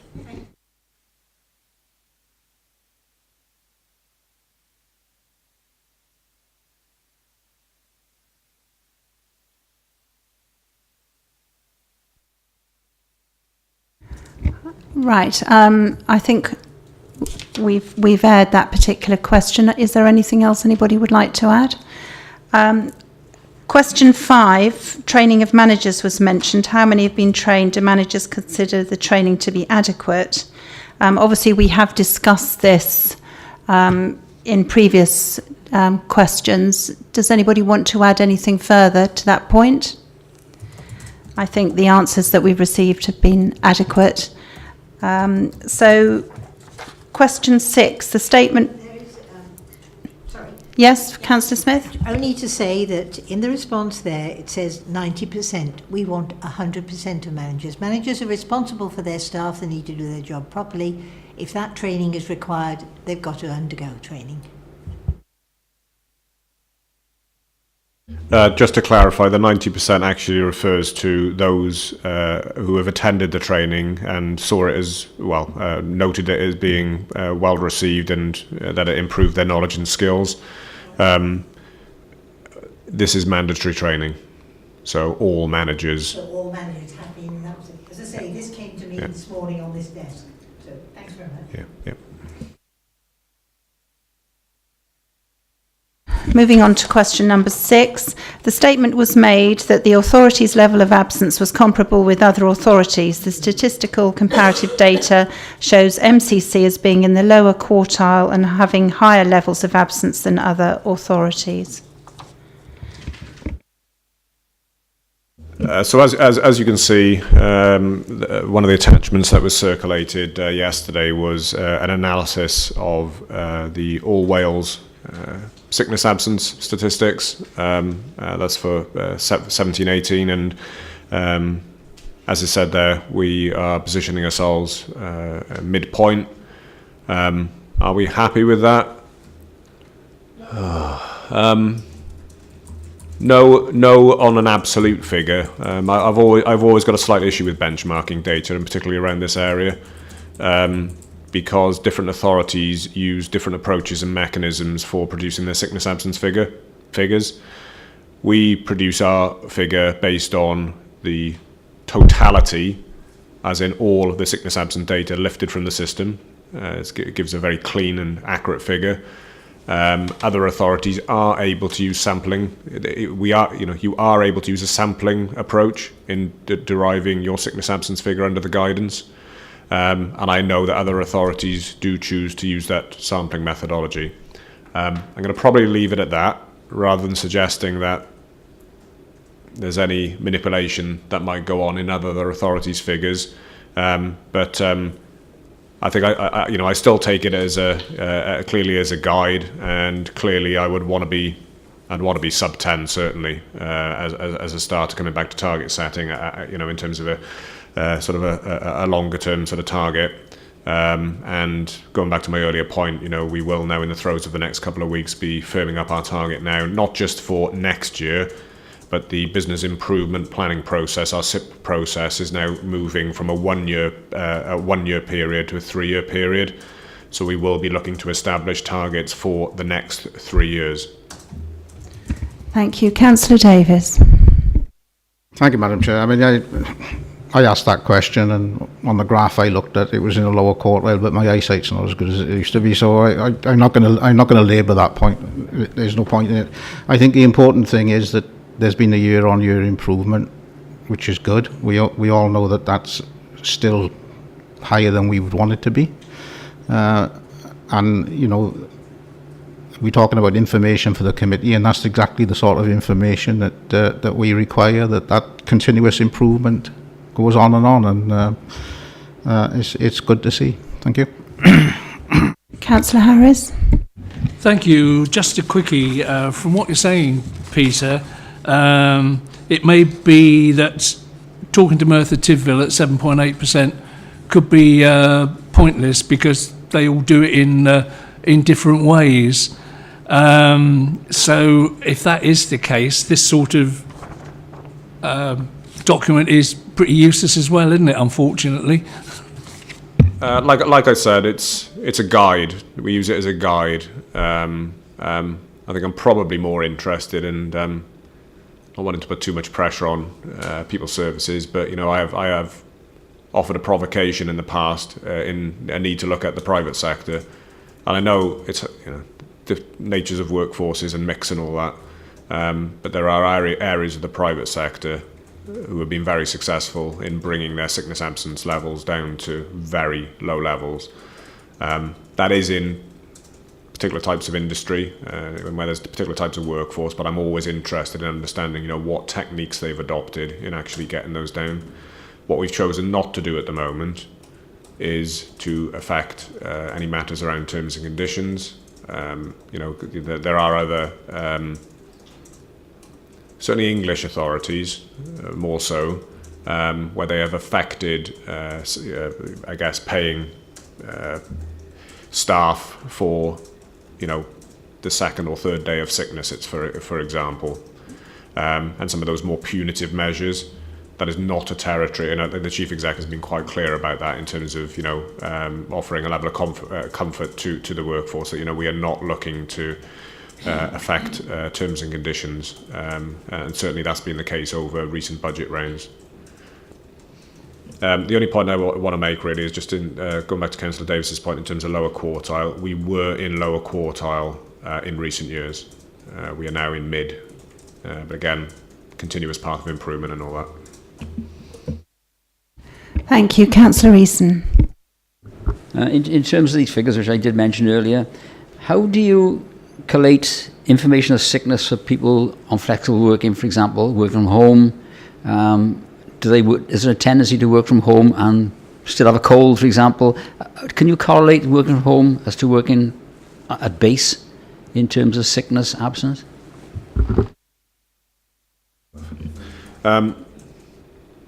If you've read line by line the people strategy, the draft that we're considering on the next item, there is an acknowledgement there of that very point. And one of the specific actions that we're looking at, which is in our programme of work, in taking the strategy forward, is looking at agile working and picking up those very specific points. There's a lot of anecdotal information that, in fact, what you're describing is happening.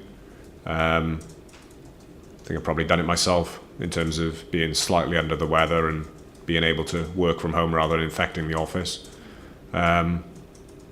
So yeah, it's quite a difficult one to pin with precision, but we will look to undertake that review around agile working and seeing as to whether you know, our policies need to adapt accordingly.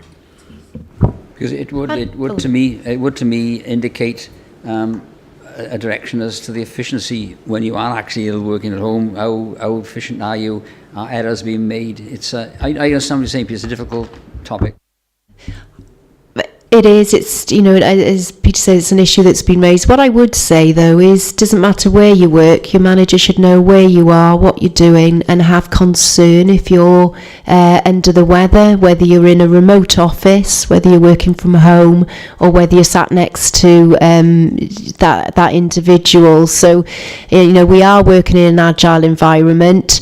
The responsibilities and the concerns remain the same, whether you're sitting next to somebody in an office in a traditional sense, or whether that individual is working from home, and the manager needs to be aware of that and have that contact in the same way as they would do ordinarily. Thank you. Looking at the questions, I think the next one, number 7, with members' approval, I think that's been covered. Also, number 8 was covered with another question. And question 9, as a committee member, I'm unclear about what exactly are the procedures we have in place. We have attendance management procedures on which we train all managers as it is part of mandatory training modules, 158 trained to date. Obviously, this has been discussed. Are there any more questions on the training of managers? So if we move on to question 10, the absence levels in the authority are far too high, and there must be a very high cost, both in financial terms and in the excess workload, which as a result others have to bear. This becomes a vicious circle. And obviously this has already been discussed, that we really need to have the information as to the cost to the authority, as this is such an important issue, especially in an authority that's under such financial pressures. And can we please just have some comments on this particular point, number 10? Yeah, my only pause really is just I'm going to probably replicate what I've touched on earlier, really, which is it's an acknowledgement of the point made. Clearly, we've got it's quite core in terms of both the existing people strategy and the one being brought forward going forward in terms of sickness absence. We've discussed the concerns, and the importance of the well-being of our employees, and all the packages of support that we wrap around that.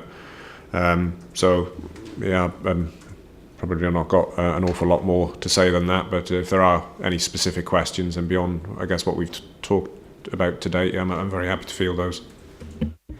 Are there any further questions? I think we've covered this in detail.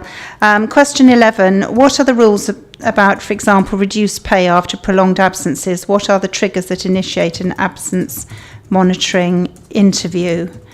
This is covered in detail in the new people strategy. Are there any questions that anybody would like to ask at this point? Councillor Davis? I don't want to raise a point with that, Madam Chairman, but at some stage we need to mention the employee handbook, which was mentioned somewhere else in the document. I don't know whether this is an appropriate time to do that, but okay. I'm quite surprised that there isn't already an employee's handbook, to be honest. And those sort of things are something that the committee, I think, would value having as well, so that we've got a copy of, what are the procedures in place, and a handbook. I thought it was standard practice in most cases, but. Thank you for that. We are developing a handbook style approach. Sometimes the difficulty with that is, as soon as you do it, it's out of date within 6 weeks. What we have got for all new starters is a type of handbook, is our People Services Hub, where all of our policies are listed with lots of support and advice, and if you're in a line management role, how that affects you, so manager checklists, etc. But we take your point. There's been some feedback on handbook, and we are looking at developing a handbook that's not necessarily able to do this, but it's in more digital format, so that we can change it much more quickly. Because what we don't want is handbooks out there which are actually out of date. Employment law changes pretty quickly. We did, for example, quite a few policies last year. We want to find a mechanism by which we can update and refresh and make sure that expectations are very clear.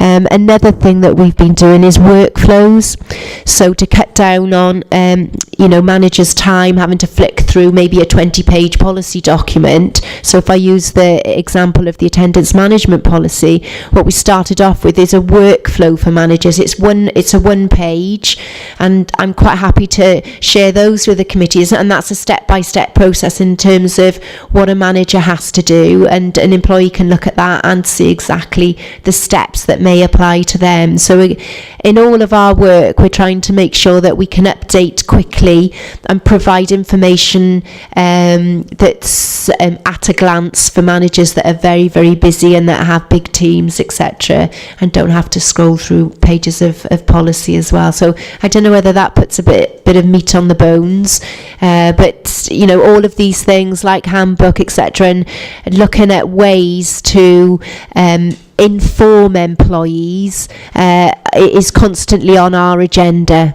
So I'm happy to share developments in that respect. No, I was thinking more in terms of the staff themselves, or just a simple handbook of, for example, are you feeling stressed? These are the options that are available. Not a massive document with procedures, but just the basic information for an employee to say, look, I'm not feeling well. What are the options open to me? Can I approach my manager? Can I do this? So a sort of question and answer pamphlet then. handbook, that sort of thing. I don't know whether the chairman would agree with that. Well, I think you've raised a very important point there, and I think it's all coming down to, really our duty of care to our employees and making them feel that they're valued when they join the organisation, and that we really want to avoid these absences and sicknesses and stressful situations. And I think the point you've raised is very important. If people are clear right from the start as to what the procedure is, if they are struggling, and that they feel comfortable in taking it, to another level and getting the help they need, then that's got to be a positive step.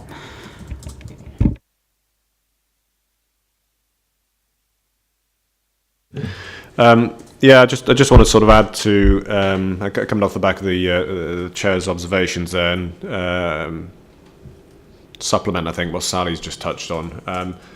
Let's just be clear, just in terms of induction, there is a requirement for anybody who's starting with our organisation to actually attend our induction programme. We've done a lot of work, a lot of good work in terms of redesigning that induction programme. I think, correct me if I'm wrong, I think that is it spanning 2 days still, or spanning 2 days, and there's been some very careful design in that. And again, going back to Councillor Davis's comments, the Chair's comments, making sure that people joining the authority are fully equipped, and they know where they need to go for advice and support. And actually, in fact, what some of their responsibilities are, what we're about as an organisation, the culture, the value set, etc. Responsibilities around safeguarding on the one hand, how to use MyView, the sickness and expense modules. There's a whole array of different things in there. Ensuring that they're equipped to do the job in terms of the kit that's offered to them on starting within the organisation. So that's all there. And going back to Sally's point, then just in terms of the People Services Hub, which I'm assuming members have access into the hub anyway, and they can navigate it themselves. But there's been some excellent work done on that over the last 12-18 months in terms of complete redesign of it, and I guess trying to get to this point whereby a member of staff, or in fact a manager, doesn't have to wade through a whole mountain of information to try and find what they need. It's structured out in a very simple way, and you should be able to get through to what you need to in probably 2, if not 3 clicks. That's really important, when you understand the diversity of our workforce, in a workforce of 4,000 employees. And just to add to that, that it's a continuous development program. I see digital advances helping with this particular area really well. So, for example, in some organisations, after about 6 weeks of a new starter, you get an automatic email with just a couple of programs where you can go through and just check off that people understand exactly the points you've raised, Councillor Davis, in terms of safeguarding, perhaps code of conduct, and then well-being. So what I would say, it's very, our hub is, we're continually looking at that, and we're continually looking at how digital advancements can help our work, and I see that only being, beneficial going forwards. Okay. Yeah. Sorry, just something else that's just come to mind, really, just in terms of completing the picture, because I think I forget who's just used the words duty of care. I think it might have been the chair. Just in terms of duty of care to our employees. So there's a very important point at when an employee joins. We've talked about induction. There's the need to look for advice and guidance, and we've talked about the People Services Hub and open question, a handbook and what that might look like. The other bit around that, which is, I guess, the ongoing developmental piece, which is around training, and training of managers and staff. I guess, Sal, I'm reflecting on our corporate training program, which is led by John McConaughey, our corporate training lead. And I guess an array of training that ranges, I guess, from leadership training, management training, coaching training, which was one of the very few things in my time in the authority was given 3-line whip. for managers to go through. I've talked about all the wellbeing training that's been an offer, but there's an array of other things, such as matters concerning governance processes, how to write reports for a political, to take through the political decision-making process. We've got a whole array of training on offer, and that's taken from some of the ongoing feedback we're getting from the workforce, and in terms of understanding what their needs are on an ongoing basis. So I think it's just important for me to reference that, because that sort of completes the picture, really. Just not the sort of employees come in, we train them up, and then they're sort of left to their own devices for the rest of their career. That's certainly not the case. We're looking at the employee journey and the employee life cycle. That's what we're about, and that's what our development work focuses on. Councillor Davis.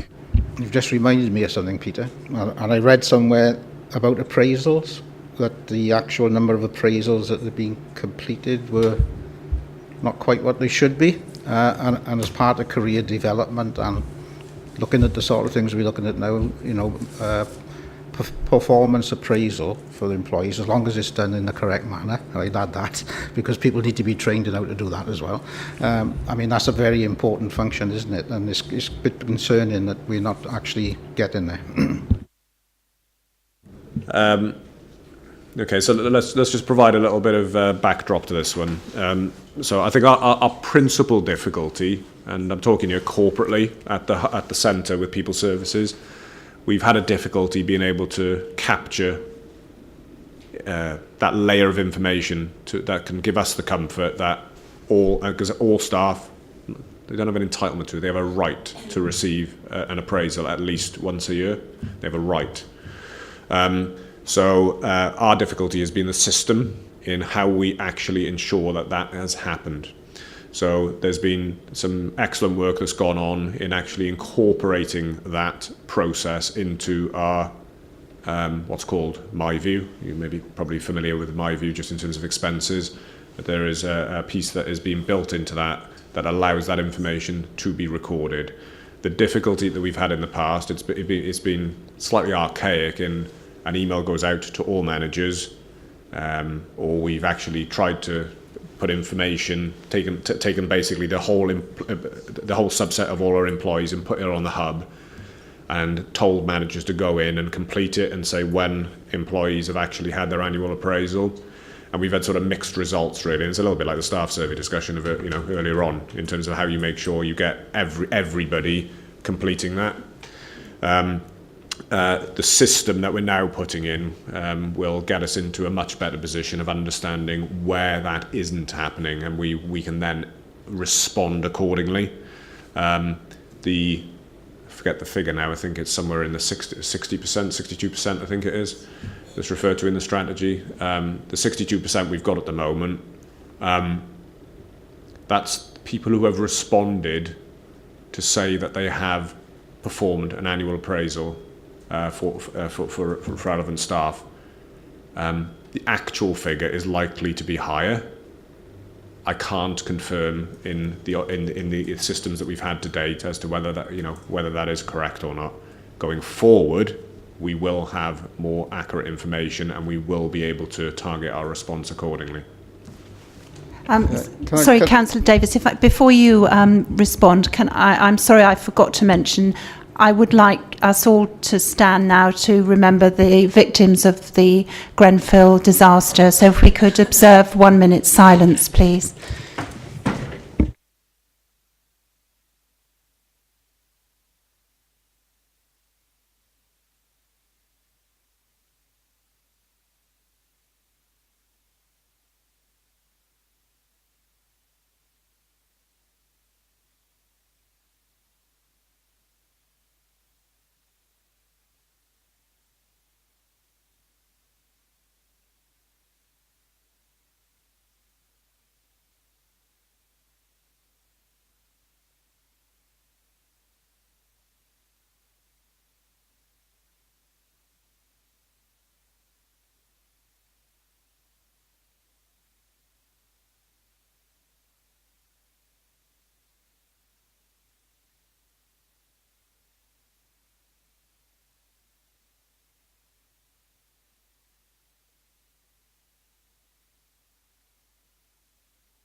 Thank you very much.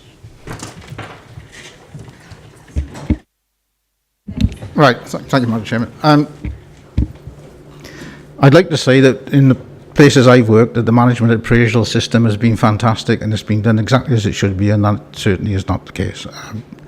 But I do think it is a very important function, because it's supposed to be a two-way function. It's not just about the manager, you know, giving the employee instructions. It's about that consultation, and sometimes the employee sets their own targets, you know. So I think, and you may or may not agree, I think there's probably a training exercise there for managers, because it's got to be done properly, otherwise there's no point in doing it. And I think it's very important from the perspective of the employees feeling that they are valued and cared for, that that appraisal system is done properly, and that they have an opportunity to put their views forward, and that there's no prejudice in what they put forward. So, you know, I would suggest that, I wouldn't suggest that I've been involved in anything as a perfect system like that, because in some cases I've had the form thrown at me and said, fill that in yourself, you know. So I do know what goes on, but I think from the perspective of this, which is such it's so much about people here and the value of people, that I think that's a very important mechanism that perhaps we should utilise better than we do. Thank you. Just to give you comfort, Councillor Davis, and I think to the committee at large, and I just want to talk just briefly, I guess, around our appraisal process, which went through a major overhaul 4 or 5 years ago, and I've had very similar experiences to you in where I've worked prior to the authority, and in fact at the authority in previous years. And it can be quite an unpleasant experience if it's not done well. When we did the overhaul, we wanted to make sure that this point around culture, mindset and values really fed through the appraisal process, and that it wasn't just an exercise for setting annual objectives and then off we go. Because it's an awful lot more than that, you know. Peter Fox often says, and he's right, take it from him, but he's taking it from somebody else. But, you know, people are our most valuable resource. You know, they are. And you've got to invest in them, and invest in them in the right way. So we've got a much more values-based appraisal system. What we learned probably a couple of years back, once we did an evaluation of the original overhaul, was that it had gone slightly too far into the values-based piece, and so it's now sort of rebalanced itself now to incorporate those important bits around objective and target setting. You know, make sure that somebody's got purpose, they understand what their purpose is, you know, and where they need to go in terms of being successful, both in terms of delivering for the service, but as an individual in terms of their growth path as well. That's really, really important. So, you know, I always talk about leadership as it's a very unselfish act. It's actually how you unleash the talent in all those around you that are working with you. And that's what it's about. So that's really what we've tried to inbuild within the process. It'll always remain a work in progress, because as much as you can design a process to do that, it will require of those undertaking the appraisals to actually adopt that approach themselves. So again, it's always a work in progress, and we get continuous feedback on it. The final bit, which I think is probably the most important bit, is that this should not be a case whereby an employee who has that right to at least an annual appraisal sees that that is the only contact that they have with their supervisor or manager, and I guess what we call check-in, check-out. And the check-in, check-out, it's what it says on the tin, really. If this thing's done well, you should find, you know, I call them one-to-ones, chats, whatever they are, that constant contact you have with an individual through a year. When you get to what we may call an annual appraisal, that should be pretty light touch, because you've actually done it all through the year, and that's where we strive to get to. So hopefully that gives you a bit of an insight in terms of the approach that we try to adopt here at the council. Madam Chairman, I'm happy with that. I think that's the right way to go. It's all, I mean, no matter what we do, it's always going to be work in progress. There is no such thing as a perfect system. So, but we can strive to make it better all the time. I mean, the point I'm trying to emphasise, I think it's a very important aspect of, you know, HR and the work that we do with our staff as well. Thank you. Yes, thank you for that question. And I think particularly when we've got a much more reduced workforce, and then appraisals can be put to one side if we're not careful because of the other pressures of day-to-day work. So I think it's very relevant that we highlight the importance of every member of staff getting that appraisal. Looking at the following questions, I think they really have in the main been answered. Long-term and short-term absences. Obviously, we've discussed that, and that is also something that's going to be covered under the people strategy. The number of staff interviewed on return to work, we've certainly discussed that, and patterns of absence, and we look forward to getting more relevant detail and information on those areas. So are members happy that we've covered those points in sufficient detail? Any further questions on these questions? Can I just comment? Yes, I'm happy that the responses we've had, Chairman. The centre lines in the response to question 14 are incredible. Large volumes of staff and whatever. But you've responded to the questions throughout, so that's been covered. There's a recognition that things have got. Yes. Thank you very much, members. I think what we'll do. Sorry, I've got to leave now. Thank you. Okay. Very interesting and thank you, officers. I think what we'll do, we'll have a short comfort break, just of a couple of minutes before we move on to the next item, which is the people strategy, pre-decision scrutiny of the draft strategy. So if we can just be back by 12:15, please, members. Thank you. Madam Chairman, Well, thank you very much indeed for attending. Your presence has been really appreciated this morning, and thank you. thank you. Brilliant. I don't know if I've been cricket. World Cup starts today as well. We make it at 2 o'clock there. Have you? I'll show you something where you go. What's happening at 2 o'clock? You got an admissions meeting with the education. Oh, right. We just had you up there as soon as they can.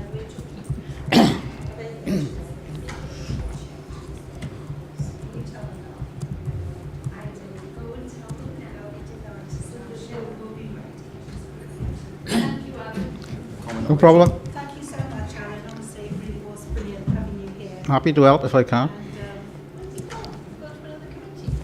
No, I'm on the Community Health Council as well, you see, so no. And I'm the Vice Chair of the Monmouthshire branch, so it's a question of time, really, isn't it? I don't know.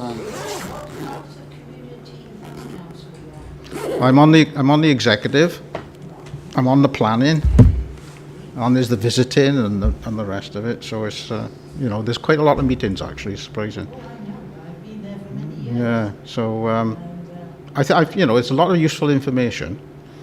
How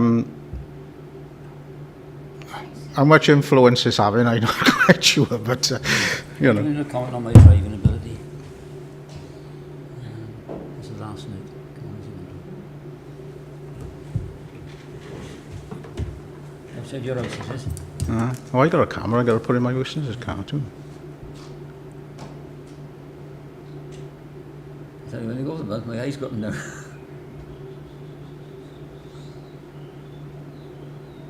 My speed is right now, not bad.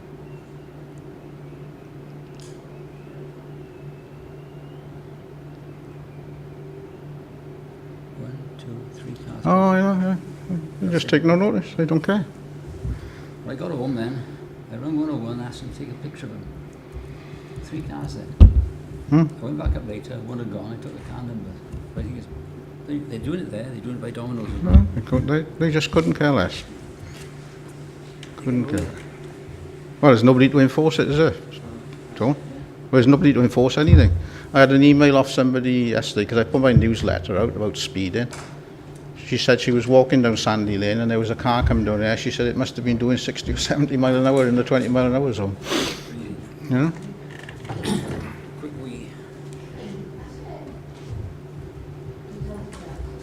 Right, I gotta go.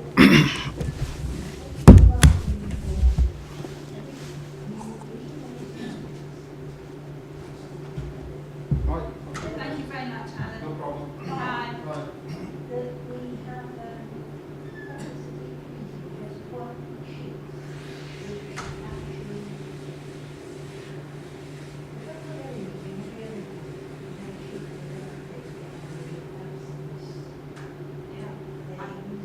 It's such an important issue. I think that's It's costing us so much money. And because of these, what I thought before, people switch to see it as a violence because it's hard.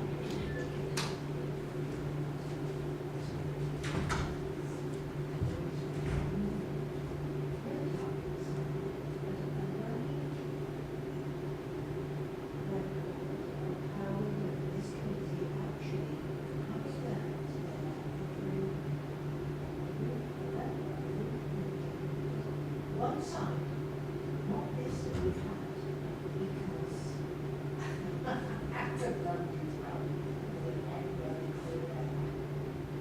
Well, I just think that really the discussion we've had today has highlighted that because they're not really okay because they should be like that. The cost of the organisation should be there like that.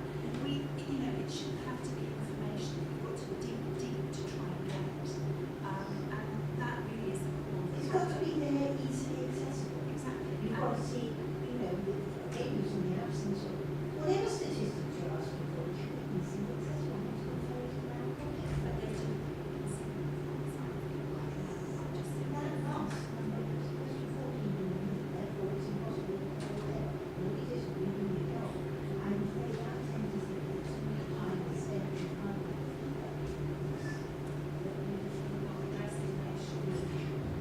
Hello, Toby. I'll suggest that at the end. Yes, what they're saying, every meeting or every other meeting, we have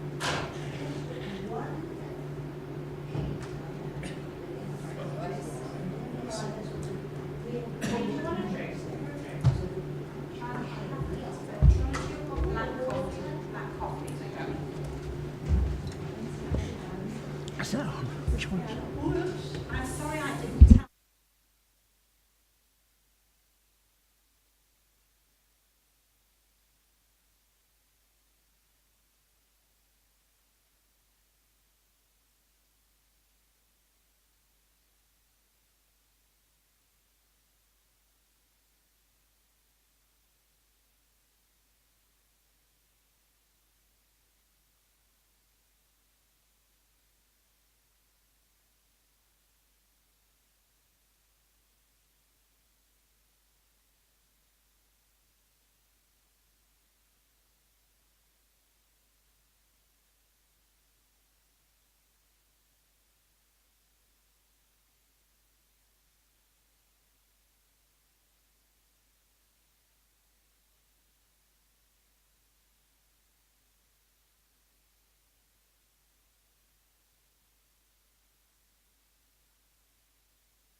Okay, thank you very much, members. We'll reconvene now, and we'll move on to agenda item number 2, which is the people strategy and the pre-decision scrutiny of the draft strategy. And Peter's going to present this item to us. Thank you very much, Chair. I guess on the positive side, we've, I guess through the conversations we've had over the last couple of hours, we've managed to get, allow the Select Committee to get a better insight in terms of some of those issues, not just singularly around sickness absence, but some of those wider issues and where some of our focus lies, both in the current people strategy and obviously what's being brought in front of you here today, and in terms of the draft people strategy that we're looking to take through Council for approval in July. So I think mindful and just having a brief discussion with the Chair in that short break that we've just had, I think what I'll look to do, I'm not going to look to walk you through each page of the strategy. What I am going to focus on, and take views, I'm going to focus on the progress that we've made on the people strategy to date, and so that you can get a fair, more than fair, a good understanding of where that progress has been made, and in fact where the focus was in the previous strategy, and then to take you then on to I guess the continuation, and it is a continuation. It's not a case that we've said that we've done everything that we did in the previous people strategy, and now we're writing a completely new strategy that's going to focus on a list of different things. I think you should naturally expect there to be similar areas of focus carrying through into the new strategy. So I will then, after I've got over the back of progress on the last strategy and where our focus has been, I will then talk about where our focus is going forward. Is that okay for members of the committee? Yeah. Okay. So if I refer to I haven't got your bundle numbers here, but I've got page 5 of the strategy itself, or pages 4 and 5. Thank you.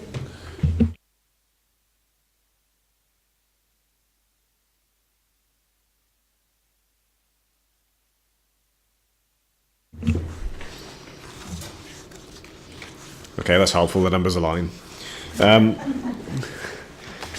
Okay, so if I just take you to I guess the bottom of page 4 of the strategy, and where it talks about, I guess, where our focus lay in and around, I guess, the work environment, how we were engaging our people, and that's people on and off our payroll, both volunteers and paid workforce. How we were obviously looking to, I guess, build careers for our employees, as we've talked about earlier on, that the training, the coaching and the development aspects, well-being, which has obviously been at the very heart of what we've just talked about, and then obviously bringing that all together. So I think if you refer to page 5 there, and this is, Sal, this is not a comprehensive list, just in terms of what we've done. I think we could probably gone on for a fair few more pages, just in terms of other good work that's been going on. But I think just in terms of core stuff and some of the stuff we've already talked about, the development of the People Services Hub, and we've obviously talked about in the throes of that conversation around the employee handbook, the range of guidance, FAQs, workflows that have been obviously developed, Sal, and obviously the design that we've put to the hub, and making sure that I guess our staff have appropriate access to advice and guidance at all times. The policy review is something that has featured and will feature.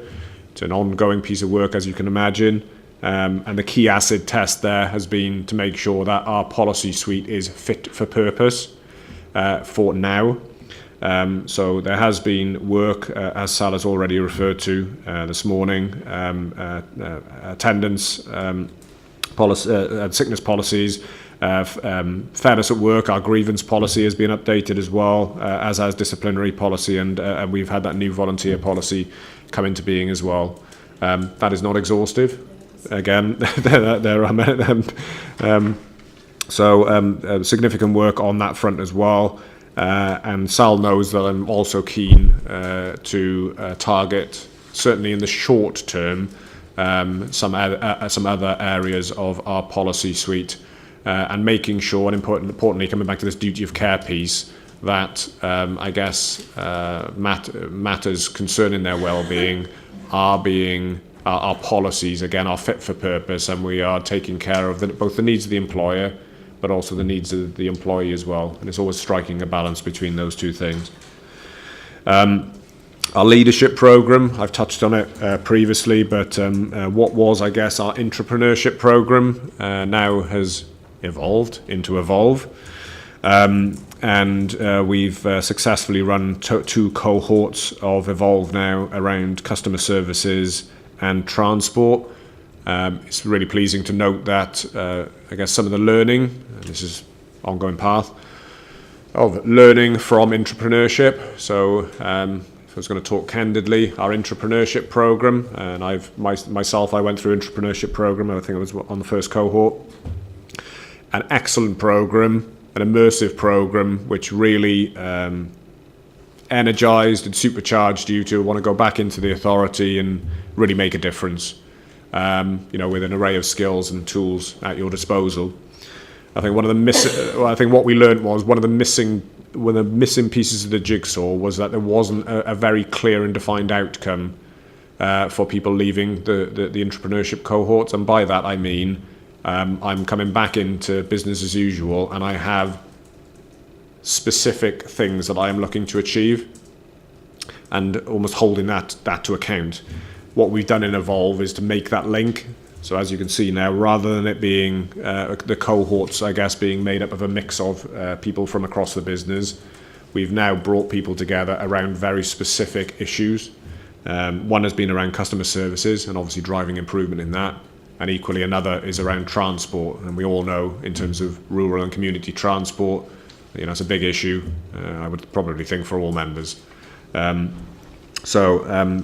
are evaluating, that at the moment.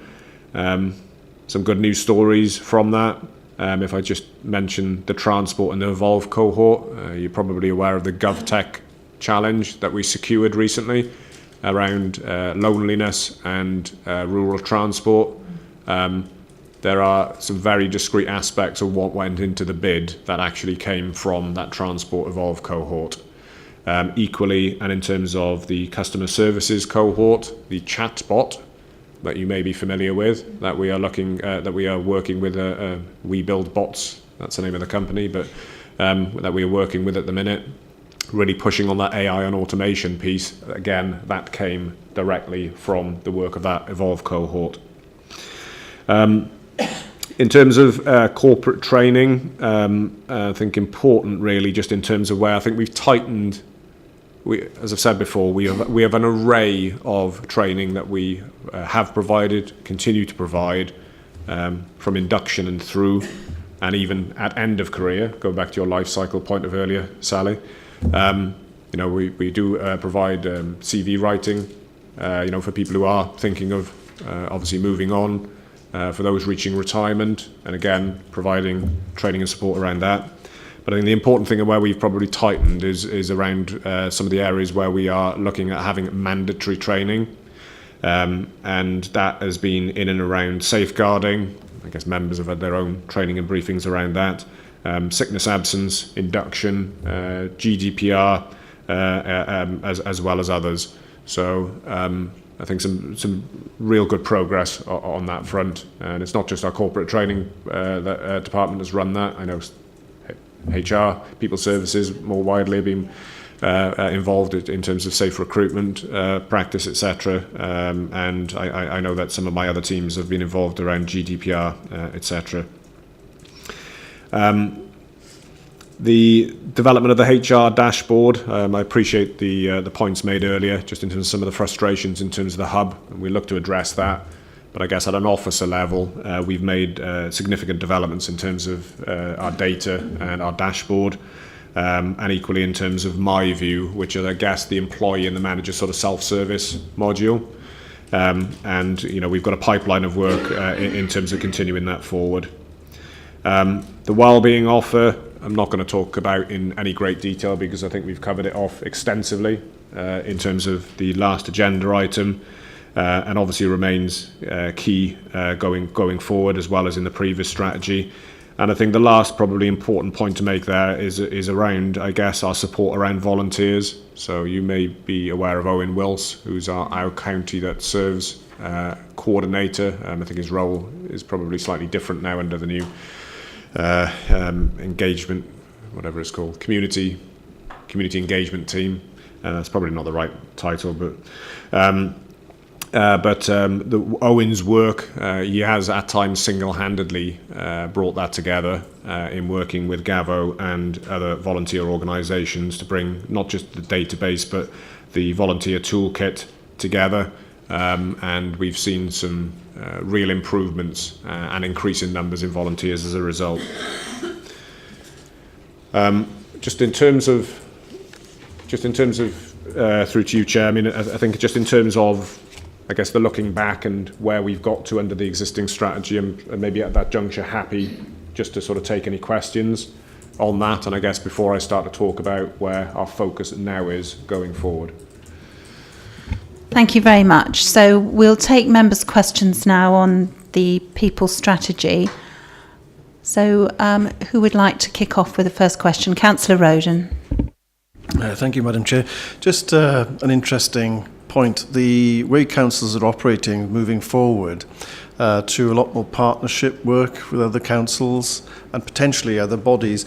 Are we, or are you considering, or are there training courses in place to help people do this? Because it will probably involve a different kind of skill set to working within a council. Okay, thank you.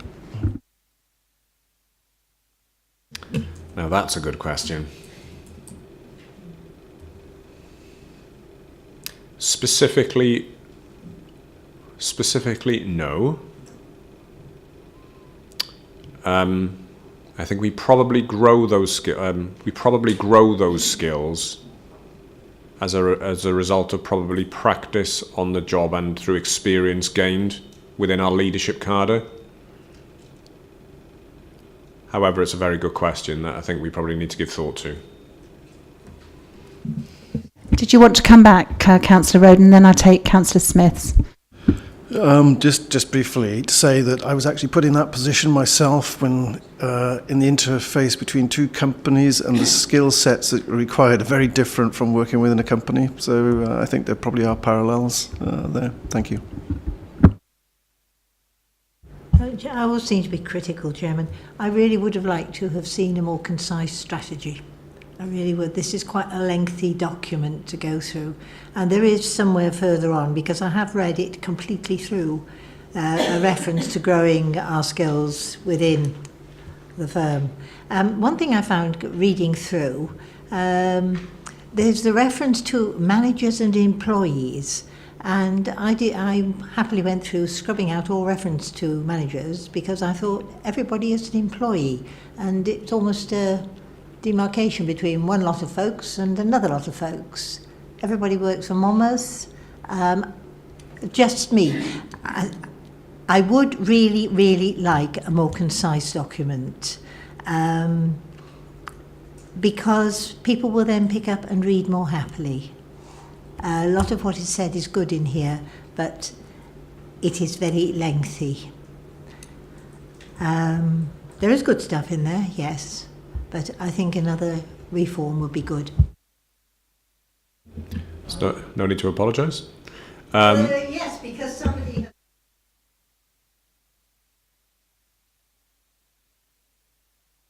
What we did with the last people, so we work on our strategies now off a strategy template, and you can probably see that within what you see here. Got to be really careful in using the words prettying up, but we will be doing some further work in and around that before we bring a final version through and into council. I don't think that necessarily is going to take away your point around the length of it. However, and what we did for the last people strategy, and this was for members as well as staff, we condensed the strategy down onto, I think it was a couple of pages, and we actually got it down onto 1 pages, I think, because they were dotted in and around our buildings. So we will take that point back. That's fine. Because people will read 1 page, they won't pick up and read a whole document. Also, there was something that really did get to me under the Improved Wellbeing Office to staff, access to cycle to work schemes. We ain't got a system that even allows people to cycle to work here. And within planning at the moment, you've got a couple of applications looking at sort of making a provision for cycling, which, if only work had gone into it, could have been a really, really good scheme. And I think we've missed an opportunity there. But that there are statements in here that I know as an elected member that doesn't ring true to me.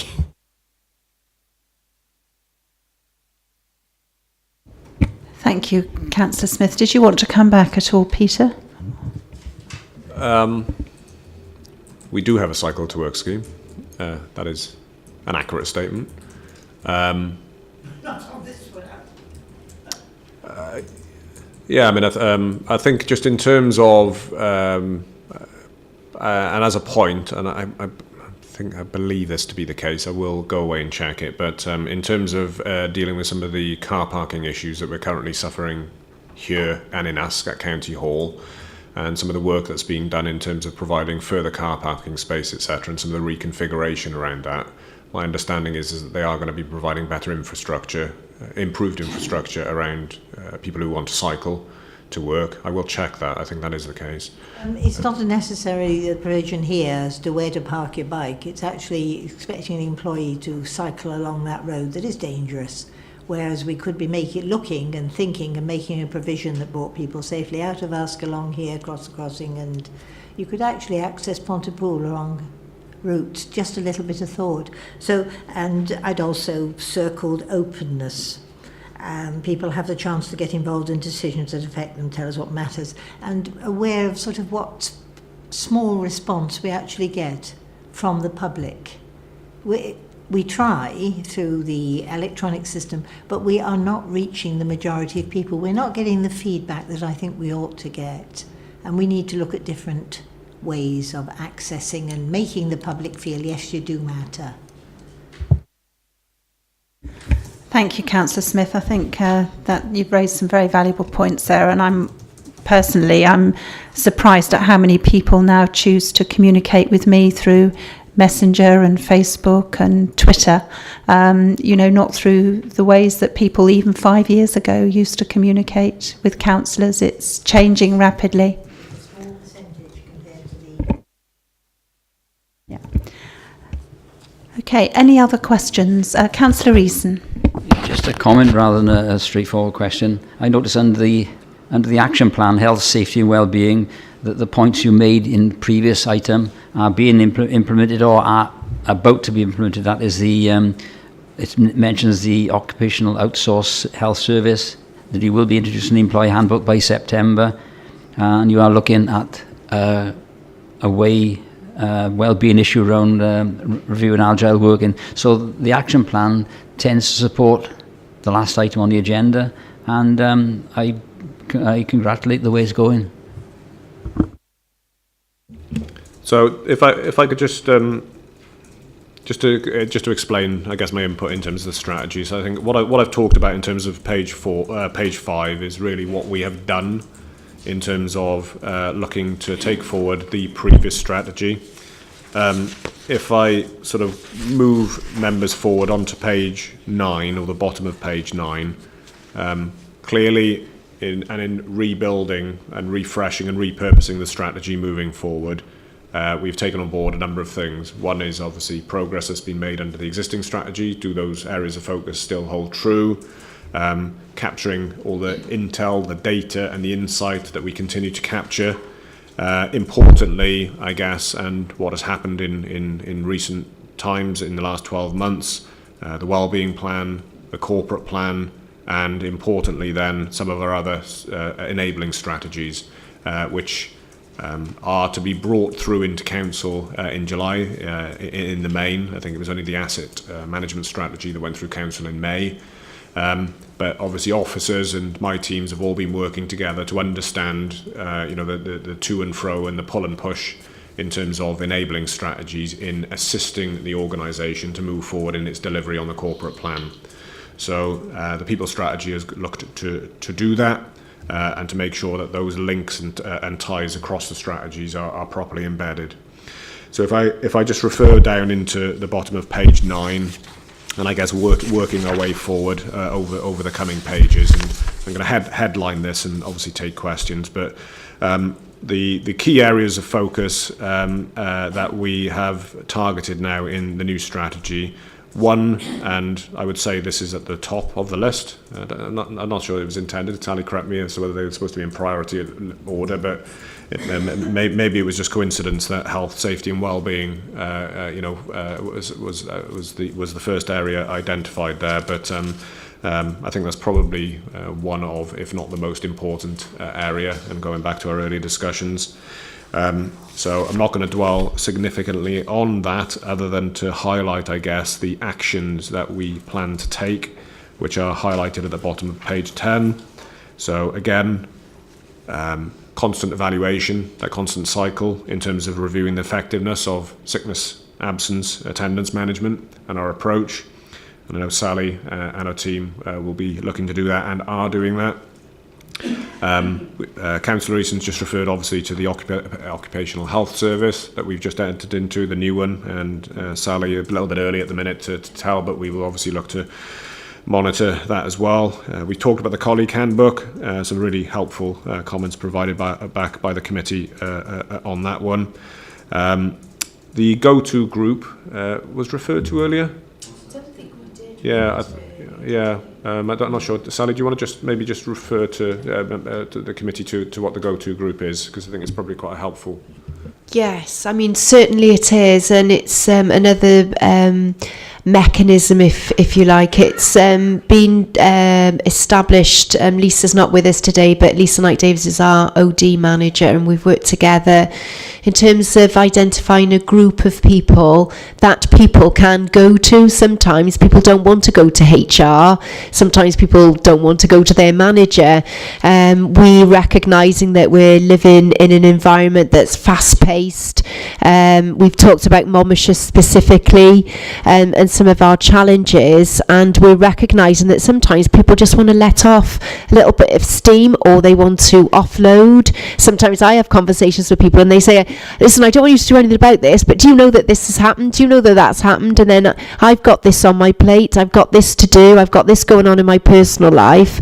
And so therefore we've established a go-to group of people that are happy for others to go to and share issues or share a conversation. And sometimes that just sharing and having a conversation with somebody can actually prevent absence, can prevent an issue from escalating.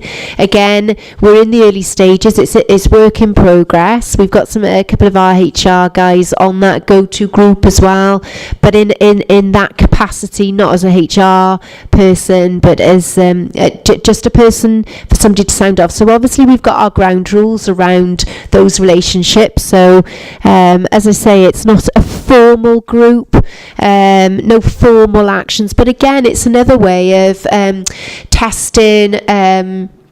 It's another way of sort of analysing how our workforce is and creating that point of contact for employees should they just wish to have a conversation or an offload, etc. And they can then be signposted to other support should they require it. But quite often employees tell us, I just wanted to have a conversation, I just wanted to get it off my chest, and so it's almost a release valve in some ways. Clearly I'm being very general here, but that's painting a picture in terms of our purposes around this the go-to group.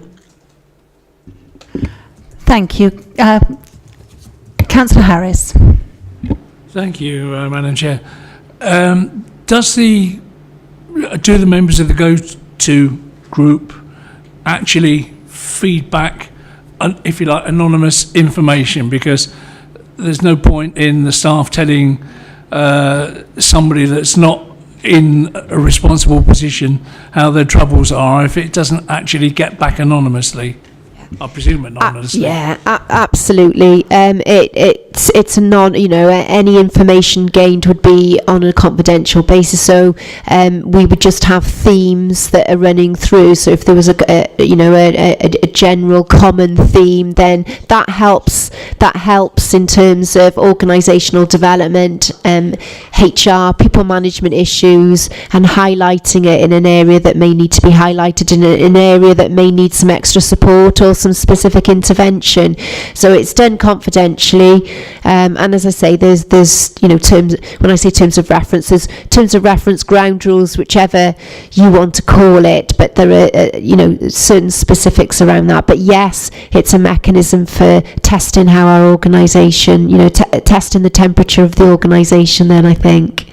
So another mechanism, and another mechanism in terms of trying to help well-being on our well-being agenda.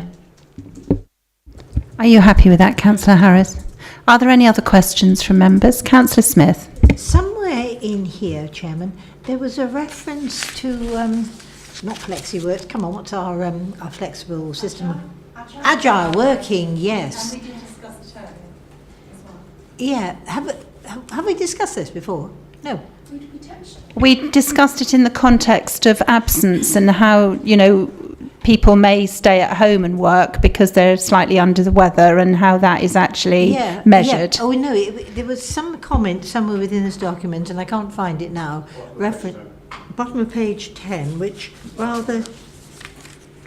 Reduce the impact of agile working on well-being. It's the last point at the bottom of the page. Yeah, that was it. And yes, I've got my thing, just said how. So, that's all right. Yeah, can you enlarge on that a bit? What is the impact of agile working on well-being? I mean, we have looked at it, but do we feel that it doesn't help performance, or it does help performance? As opposed to sort of health. But health also impacts on performance. I'm not making my point. No, sorry, you are making your point clear. And I think all the points that you've touched on are all valid, and they're all the things that we are going to be looking to consider. So through, I guess, surveying of staff, focus groups, where we can get a little bit deeper into the issues, or actually to really capture some of the real benefits that we've obviously borne from agile working.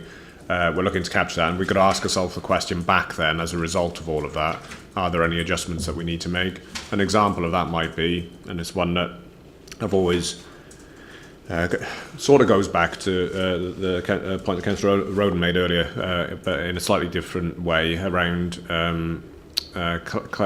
collaboration working and skills required around that. Equally, in terms of moving from a traditional office, everybody at their desks environment, to an agile environment and in the way that we now work, managing performance, outcomes, productivity, there's an argument as to whether that requires a different skill set. As a manager, does that require a different skill set or not? But that's one of the things that we need to tease out and to understand as to whether there is any further training that we need to be providing to managers in managing staff in an agile environment. That's just one example. Other examples, and we talked about them earlier, is with regards to sickness, and a question as to whether, does our sickness absence policy, does it adequately deal with situations and provide guidance to managers and staff? Yeah. You happy with that response, Councillor Smith?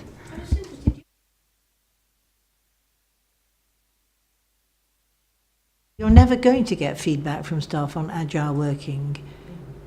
Regrettably, it's going to be very difficult for you to get a true picture.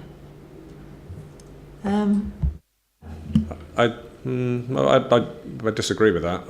I think that because we've had some SNAP surveys around agile working, not within the throes of people services work, but actually in the work of the work that Sian Hayward has led previously when she saw through the programme around agile working, and there have been SNAP surveys around that, and staff are very willing to engage in that discussion and provide feedback.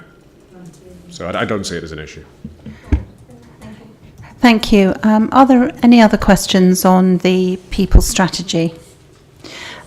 So I think we were asked to comment on it, and I think, as has already been discussed, we would have liked to have seen a more succinct report, and obviously some performance indicators on page 23. Obviously, they will be in the final draft. So I think that really wrapping the whole morning up, and obviously we've had an incredibly important debate here today, probably one of the most important issues to this council, the issue of well-being and the health of our staff and sickness levels, etc., and the cost to the council. So I know that there's been some suggestions. Councillor Smith has suggested that we in fact get regular updates at least every other meeting, if not every meeting, on our sickness levels and how we're doing, and other data on how many people are using the occupational health system, etc. So that would be something that we would like to put forward with, if all members are in agreement with that. I know we've only got 3 of us in here at the moment, 4 of us here. We seem to have lost Councillor Eason. And obviously, moving forward, we are looking for a higher standard of report. We're encouraged by the detail in this people report and the training that is being given to managers and to officers, and that obviously moving forward, staff are going to get training on presenting reports and so we look forward to a higher standard, and really probably less flannel and fluff. You know, the information that we receive before we come to meetings, we'd like to have all the data available so that we as members can best prepare to come to our meetings, so that we arrive well versed in what we're going to discuss, because these meetings are extremely costly, not only to the organisation, to us as individuals, and to the people that we represent, and we must never lose sight of that. And we really want to do the best job we can, and we can only do that if the information is given to us correctly. Councillor Harris. Thank you, Manager. Agree with everything you've just said. And what I've asked for in the past, it's never happened, is if an officer can produce a report, they can produce an A4 summary sheet right at the very beginning, which lets us know on one page exactly what's in there and what's important. I know it's all important, but what is more important than others. And if that can be done, it proves to me that the person writing the report knows exactly what they're doing. Absolutely, couldn't agree with you more. And I know we have in fact had some reports to this committee which have not had that précis of what's included at the start, and it's really been very frustrating to not see that. So I think that message needs to go back loud and clear, that that's what we will be looking for in future.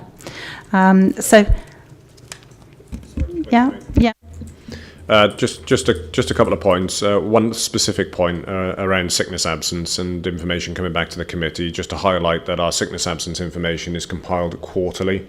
So I know that you were referring potentially to every month or every other month. Just to highlight, the sickness absence data is produced quarterly. And of course, very happy to bring it back to the committee on that cycle. The other point, and I guess Hazel can talk to this similarly, but through other channels and other feedback I guess we've had, not so much from committees, but actually from members of the public. There's been some recent feedback captured around, I guess, reports either needed to be put more in plain English, or in fact, going back to your point in terms of that it having an appropriate summary or précis. Other matters in terms of statistical data and better input in terms of statistical data, and other matters as well that have been picked up through points made by the committee today. So I've fed. We had a discussion at the senior leadership team about it on Tuesday. Matt Gatehouse, who you'll be familiar with, is leading a piece of work, and it will be fed into that. And that piece of work is being undertaken by Matt, by Hazel, and by Richard Jones at the authority. So I think it's timely that those points are being made, but there is a piece of work that is actually seeing itself through that will incorporate those points. Thank you very much, and that's encouraging. Did you want to add to that at all, Hazel? Okay, fine. So, obviously, we've covered the people strategy. We're now going to, and I'd like to thank the officers for the time this morning. Obviously, it's we've really gone into quite a lot of depth, but rightly so.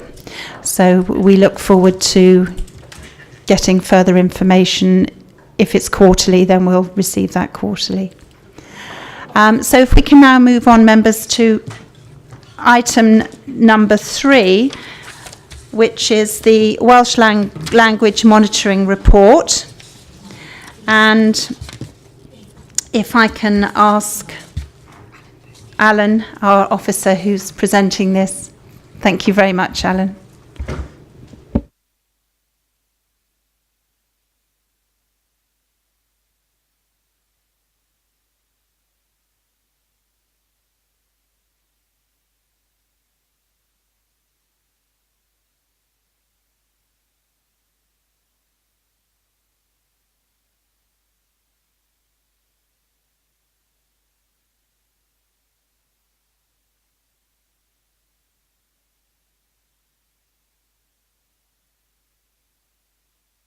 Okay, so the floor's yours, Alan. Lovely, thank you very much, Chair. This is a piece of work that has to be carried out annually. I think this is about my 20th I've done in terms of Welsh language monitor reports. This is, I think, either the second or the third one since we've had the Welsh Language Standards, which is the new sort of set of guidelines we've had of late. It's very specific what needs to be in there. So in terms of, there's a brief overview to start with in terms of legislative requirements, managing change, etc. All very exciting. But there's some little issues in there about some of the sort of issues we get in our area here. There's a lady in a care home in Monmouthshire that has dementia and virtually exclusively speaks Welsh. So that's a challenge for us as an authority with the number of Welsh speakers we have. Workforce planning exercises, etc. But essentially, what we have, we're required to give data every year in terms of the number of complaints we have, which thankfully we didn't have any formal complaints. Information on staff language skills, Welsh medium training and recruitment to empty posts. So all that information is in there, broken down by the level of skill and then also broken down then into division. And we've got the numbers then on recruitment to empty posts for last year and this year, just for comparison purposes. Numbers of staff going for Welsh language training. And the one that got me excited at the end, the exciting developments on the border. And this was something that came to my attention from an email from a colleague saying that they're doing a Club Cwtch in Chepstow for young children, 8-week course. Nobody thought it'd be any good. Nobody thought anyone would turn up. But apparently, and there's baby yoga and massage as well. That's phenomenally exciting. In terms of the numbers who turned up, I spoke to the lady that organised it. She said, I didn't think anyone would turn up. But apparently the numbers are the highest in Wales. So the desire there, and the parents don't speak Welsh, hardly any of the parents speak Welsh, but the parents want their kids to be brought up speaking Welsh. They've got funding for next year with the 2 programmes. I think it's an example of taking a bit of a punt on something that you may not think is going to work, and that's worked phenomenally. And these are also carried out across Monmouthshire as well. So it's not just in Chepstow. Councillor Smith. I'm going to ask, come on, the baby yoga, the babies that are undertaking yoga, or their mothers? No, it's the children. It's the children. It's baby yoga and massage. Baby yoga and massage. So Yeah. how old are the babies, please? Oh, I have to Not say sure, that really. I'm a bit of an expert on this because Oh, my God. my stepdaughter actually does baby massage, and she offers this as she works in a children's centre, but she also has her own business doing baby massage. And basically, you have a course, and the parents come along with the baby, and it's on the floor, and they actually learn how to massage the baby for the baby's well-being, and it's something that really is taking off. And I think if we look to other cultures, this is something that's been done for many thousands of years, but perhaps not in our own culture. But it's certainly, I think, a great way of engaging with the public and helping them and learning Welsh at the same time, which is great. So that's our advertising break, is it? No, she lives in Great Harwood in Lancashire, so I'm certainly not advertising anything here. Can you enlighten us on the yoga, please? Not sure about baby yoga. That's an area I know nothing about. Councillor Harris. Thanks, Chair. Chepstow seems to be favoured. Why can't we have it in Abergavenny? It's actually been done in Abergavenny. Is it? Yeah. As said in the report, it's not just done with us in Chepstow. It's done in other places. In fact, the lady's working about 50 hours a week because she runs what's called a Meithrin or Tia V. So it's a Welsh language medium nursery and play group, and she's rushed off her feet.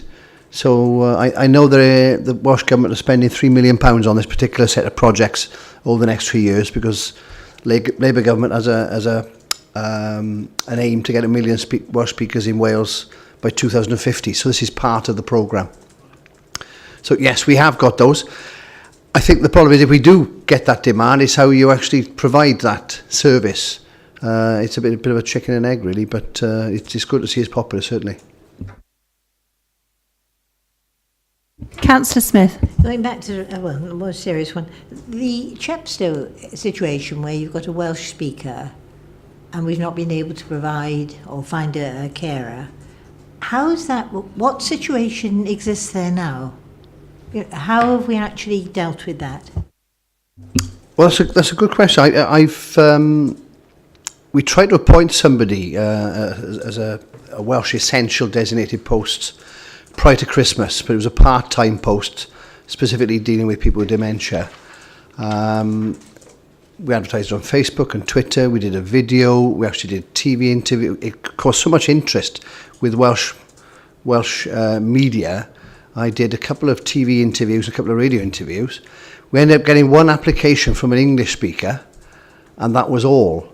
But what did come out of it, and it's a little bit complex really, we had about 7 people volunteered. Because the lady's from the very sort of northern part of North Wales, and 7 people locally volunteered to go and see her who are actually from that part of Wales. Now there's a bit of a sticking point at the moment because I put these volunteers in touch with our befriending service, and apparently there's I think the family are saying no, they don't want people going to visit her because it's going to confuse her. So we can't go against their wishes. I personally think that it would make a hell of a difference to her because when I've spoken to her in the past, she just seemed delighted to be able to speak to somebody in Welsh. So she's in a confused state anyway with the dementia. I don't quite see how but that's a family decision, I suppose. Now, whether there's medical evidence to say or to be able to enforce any change to that, I don't know. But it's a situation that's funny enough. There's another issue which isn't mentioned in there. There's I believe it's either a lady or gentleman is now been placed in a nursing home near Monmouth. Didn't want to go, not interested, really objecting to it. It's the end of the world. Got there, not happy, wanted to leave. Found out then one of the other residents is a Welsh speaker. She's now absolutely happy as Larry. Settled in her element. And that's how I think sometimes where you find someone with your own first language. Say if you were in France and everyone spoke French, and all of a sudden you found someone who spoke English, you'd be happy. That would be your key sort of point. So, yeah. It does concern me that sort of possibly you've got somebody there who nobody communicates with. Do her family, the lady who we're looking for the care for, do her family speak Welsh? All the family are first language Welsh speakers, and they do visit her on a regular basis. To be fair, absolutely, the support for the family is great. But I think it's in those, I suppose they can see the signs regardless of what language she's communicating, which is it's not all Welsh, but it's predominantly Welsh. And she expressed to me when I saw her about 18 months ago, I don't want to speak English, I want to speak Welsh, because that's what she's always spoken since she was born. So it could present issues. Presumably, the staff are skilled enough to know if there's an issue, but it's teasing out to the person what is the issue if the communication issues are difficult. That's the thing. Because years ago, a colleague friend of ours reverted to his original language, which was Polish, which is quite difficult at times.